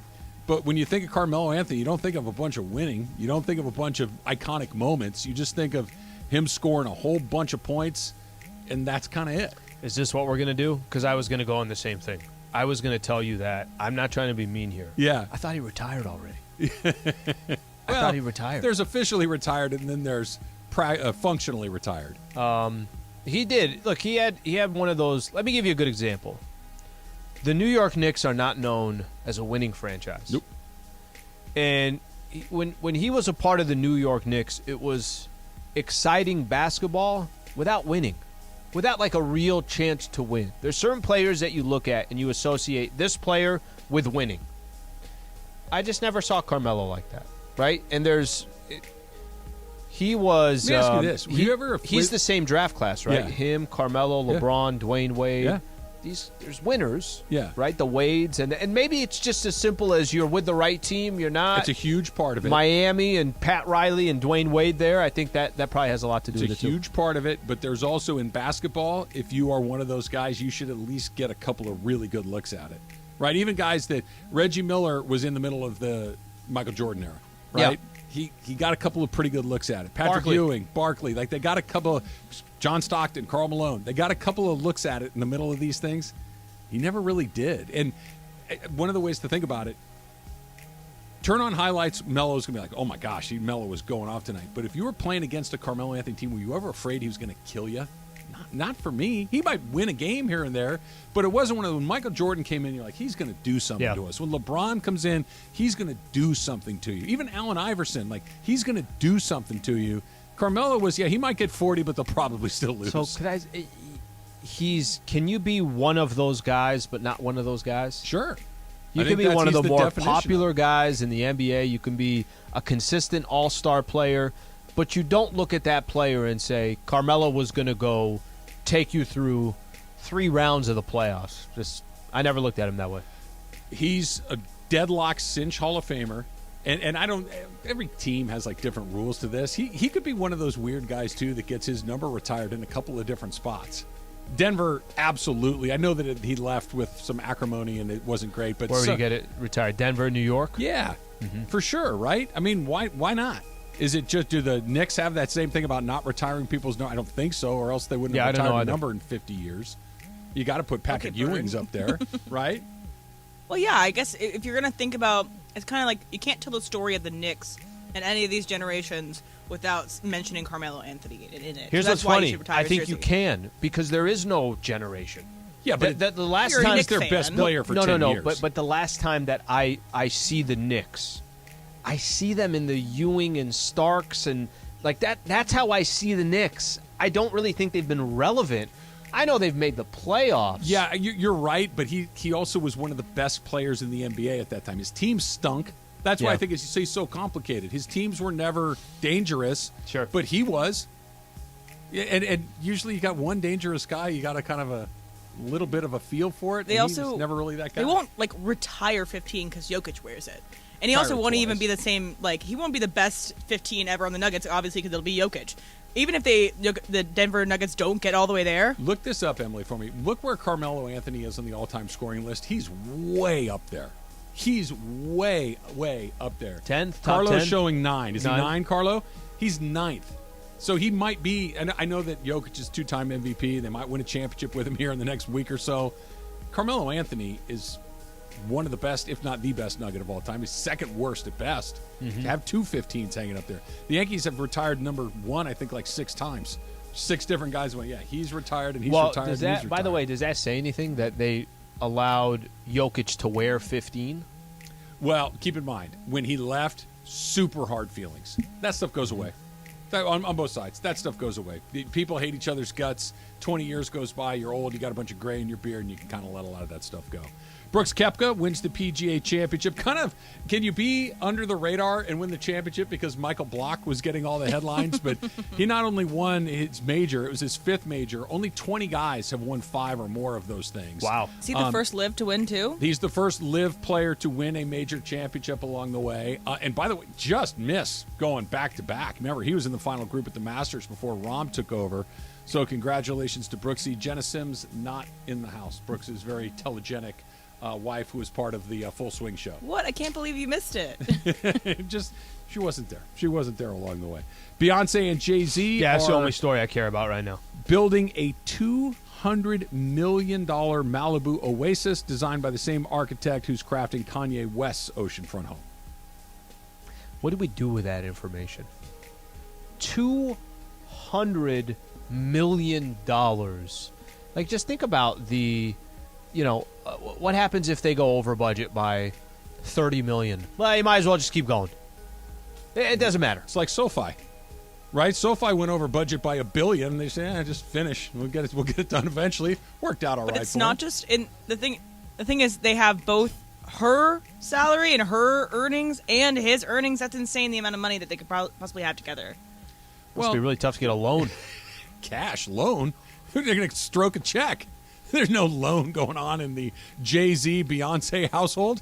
What is that, cash? They probably have it stuffed in their Louis Vuitton bags. I wonder what kind of interest rate they're getting. I don't think you're looking at this right. Mission Impossible came out on this day in 1996. I'm going to take a guess that you are not a fan of the Mission Impossible franchise. Not too big of a fan of it. I'm not surprised. John, are you a Tom Cruise Mission Impossible guy? Love it. Yeah. Seen every one of them. Have you really? Yep. Are you a big fan of it, too? I think I've seen them all. I don't know if I would go as far as saying I love it, but I've seen them all. They're the on. new one looks cool. He runs. Yeah, he jumps goes out up of to a things, cliff. Yeah. Pulls off a plastic face in one or two of them. He does all of his own stunts. I think that's made up BS. You don't think he hung off the side of a 747 I when do it not. took He off? claims he does all of his stunts. I do not believe it. Let's do a little Supercross talk. ESPN AM 710 Los Angeles. KRDC AM 1110 Pasadena, Los Angeles. K256CX 99.1 FM Pasadena, Los Angeles. It's the greatest segment in LA sports radio history. Oh my God. When the shows come together for magic on the radio. It will only grow stronger. Super Crosstalk. Are we ready for Mason and Ireland to join Travis and Slee? Super Crosstalk begins. Super Crosstalk presented by In-N-Out Burger. In-N-Out. That's what a hamburger is all about. It's time for Super Crosstalk. All right, we will get to some Lakers here in a second, but Mason, on your way in, you were listening to Cap, No Cap? Factor Cap? Factor Cap, Cap or No Cap, however you want to describe it. Who was the Nuggets guy that put the cap on that he's not a flopper? That was pretty funny. Michael Green. Thank it you. was the Warriors. The Warriors, that's what it was. Joe Mazzulla, the head coach of the Boston Celtics, reportedly watches the movie The Town, a Ben Affleck bank robbery movie. Yeah. 4 times a week. Yeah, which, by the way, is a really good movie. It is a good movie. Yeah, really good movie. 4 times a week. I'm not sure. Are you trying to prove your Southie cred with that? That's what I said. Like, mix it in with Mystic River, a couple episodes of Cheers. Like, there are other I'm in the middle of a Dennis Lehane book, which is really, really good. He was the guy that wrote the book that turned into The Town. Do you have the go-to thing or something like that? It's funny. When I was at the Olympics in Rio a few years back, I only had one movie loaded onto my iPad. So I watched it almost every night to go to sleep to. It was Spy, starring Rose Byrne and Melissa McCarthy. I love Rose which Byrne. is a fantastic movie. But in real life, if I had to do it, I would say my choice for watching it 4 times a week would be Casino. I could watch Casino 4 times a week. Anything 4 times a week? I've seen it. Oh, sure. 4 times a week. Like at my house, there always has to be something on. The silence creeps me out. Okay. Don't drive with Travis. Yeah, you're right. I've heard you talk about that. Yeah, I would fall asleep. Well, that's what happened family yesterday. does. Yeah. So, but it's either on Bravo, which is where all the Real Housewives are. All right. It's on ESPN. I always forget that you're a trash TV. Oh, my God. He loves it. In the morning, it's on ESPN. Okay. Okay. Then middle of the day, it's on Hallmark Channel. which just God. runs Cheers. Just runs movies. Yeah, runs all like, day. like- And they're all like rated G. Heartwarming movies. Michael does that too. Oh yeah, yeah, you guys. both of us. They meet and then cute, at night, they fall in love. At night, no. If there are no games on, it's Bravo. Bravo again. Yeah. So Double dose of Bravo. No, Bravo's only at night. Well, Hallmark during the day, Okay. Bravo at night, ESPN Here's in the my morning. question, though. Are you watching these No. shows, or are they just on? They're wallpaper. That's a By the way, the best wallpaper, baseball games. no question. Oh, no, it's- both in the car and at There's home. always a game on at my Always house. a If game. there's a game, it's pleasant audio track. You can walk in and out of the room. You don't have to pay attention the whole time. That's why I think the Angels are so stupid to not be negotiating with Shohei Ohtani. Because I think they are. I don't think Ohtani's negotiating. Artie Moreno told a reporter a month ago That they he haven't even broached talked to an him. offer. I don't believe that for one single second. Well, I think that whoever his agent is probably says we're not. I taking think your we're call. going to market no that's matter probably what. true. Yeah. I think that's true. But he's a stop what you're doing player. Sure. Mookie Betts, stop what you're doing player. Sure. Mike Trout. There's so few of them that Jeremy Renner in the town. Jeremy Renner in the town. Stop what you're If doing. I'm walking out of the room with a laundry basket and now it goes, and here comes Shohei Ohtani. Drop the basket, go back to the TV. Of course. But that's not sitting there watching the same bank heist movie. Because a movie like that isn't a pleasant soundtrack. It's Right. machine gun fire. It would be it's the equivalent. screaming. You're surprising me, Travis, because there are certain movies that I will always, when I'm flipping through, I know every scene. I will always stop and Are they more the drama? Are they more comedy? What are they usually? All over the map, I bet. 2 nights ago, it was Remember the Titans, Great. the football movie. Perfect example. Yeah. Remember the Titans 2 nights ago. Comes on TV tonight. You watching it? Yeah. Comes on tomorrow. You watching it? Sure. No, you're not. You're not. watching it 4 times a week like Joe Mazzulla? not a chance. Not intentionally, but I'm running through. He does it intentionally. Okay, I'll admit this. Anybody who knows me, this will not surprise you at all. For some reason, the movie Wild Things has been on a lot lately. Oh, yes. Trav, you tell me you passing that up? You passing Not up? the first time, no. You're passing well, it depends up on where we Denise are in the Richards movie. in the car wash? Come on. Depends where we are in the movie. But if Wild Things comes on tonight. Yeah, Wildcats sure. is a Goldie Hawn movie that's It's a bad. football movie, Yeah, not great. movie. Yeah. But if it comes on tomorrow, I just saw yesterday, no. And I'm sure, as you know what, not watching it 4 John, would times in you a week. watch the Scandival Vanderpump Rules episode, which I hear was great? Yeah. Would you watch that 4 times a week? That No. exact same episode? Only need to watch that once. Only need to watch but it you know once. what? You know what I have watched like probably 5 times in the last 5 weeks. Not the whole movie, but it's great soundtrack. The movie The Italian Job. Oh yeah, It's kind of a car chase movie, right? With Mini Coopers. Yeah, and Charlize Theron is in it. Mark Wahlberg, Mos Def, Jason Statham, Seth Green is great in that movie. Edward Norton, great as the bad guy. Yeah. Great. You By and the Joe way, Mazzulla should take a cross-country trip Fast together. Fast 10. Did anybody Did go you see it? I loved it. It is I did see so it. friggin' good. I haven't seen it. You know who loves the Fast and Furious franchise? My wife. Oh, yeah? Yeah, She good for can't her. get enough of You it. know what's- I like it so much that I even like Tokyo Drift, which Mason will not watch. You know what's great about the Fast movies is that, first of all, the dialogue is absolutely awful. Schmaltzy, terrible, there's dialogue? terribly written dialogue. Yes, because Vin Diesel has to say it's all about the family, and then on top of that, ludicrous car stuff, like stuff that will never. Well, I've seen the trailer even for the happen. new one where they crash 2 helicopters together Oh with yeah, a car. I saw that. It's They gotta absurd. one-up the It's last one. It's absolutely They went into outer absurd. space in the last They one. went to the space station in the last In a one. car. In a car. Ludicrous is at the space station. God bless him. Yeah.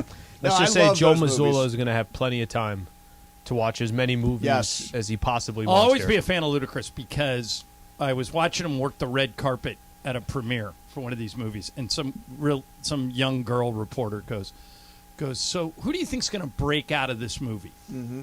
She says to Ludacris, and he goes, no question about it, Chris Bridges. And she goes, really? You think it's? He goes, he's the star of the movie. He's going to.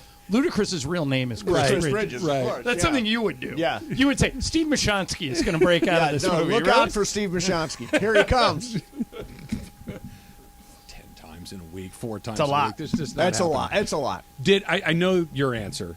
I'm curious about you. Did you get caught up in the Michael Block experience at all? You know, I Because saw he was everywhere. I saw the highlight, It was really, really cool. I get it. It's a nice story. Mission Viejo, hole in one. Good Morning 15. America today. Oh, did he? Today nice. Show today. Good Morning America had a feature. I think he was on the Today Show. Yeah.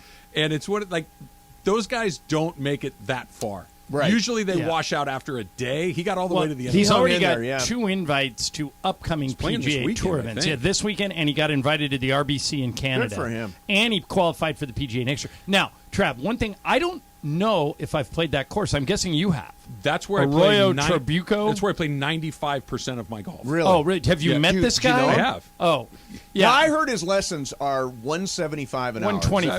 $125 an hour. I bet they're more today. I than think they his were rate's yesterday. gone up. $125 an went hour. from, Terrific. He You'd went love from Yeah, is it- 3,580th in the world to 577. He moved Good up for him. 3,000 spots. It's public, right? It is. And you can just walk. Is it expensive? Moderately. Like $50 more? Oh, more than that. Okay. Yeah. Yes, it's expensive. Okay. It's expensive, but it's you don't get stuff like that. And not to be too cheesy about it, but that's why we turn this stuff on half the time, is to see stuff we never see before, right? Yeah. That some guy who a week ago was giving lessons on the driving range at a local golf course in a final group with Roy or McIlroy and making a hole in one. Jeez. The whole place was going crazy for him. Yep. You don't get that in other things. Well, and the funny thing was he didn't realize the ball had gone in the hole. And McIlroy walks up to him, starts hugging him, and he goes, thanks. And this caddy goes, it went in. It went in. He's like, no, it didn't. He goes, it's close, but I don't think it went in the hole. Because it never bounced. It never bounced. It went nuts. directly. Yeah. It was went like, nuts. it was a swish. It was a dunk. It was a jumper. And but the whole, okay, never mind. You think he was lying? You think it did I don't go think in? he was lying. You don't react like that to a shot that gets hit close to the hole. The place went nuclear.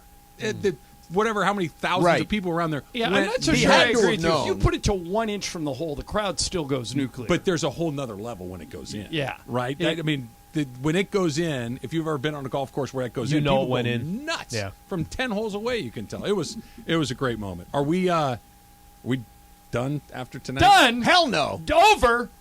Nothing is over It's until not we decide over it is. until we The say Germans it's over. bomb Pearl Harbor? Let him go. He's on a roll. Shock the world, Travis. Let's go. Okay, how? How? Here's How? So why Jamal not? Murray might miss a shot for the first time in 2 weeks. You know, Mark Cates, who's one of our salespeople around here, has been walking around talking to everybody saying, why not us? Why not? Why not us? Hey, Trav, Let's do you- do That's it. what Michael Block had written on his golf Okay. ball. Honest to God. Yeah. Did he? Yes. No. Why, Trav, why not is what he had. Do you think an NBA team will come back from 03 in our lifetimes? Probably.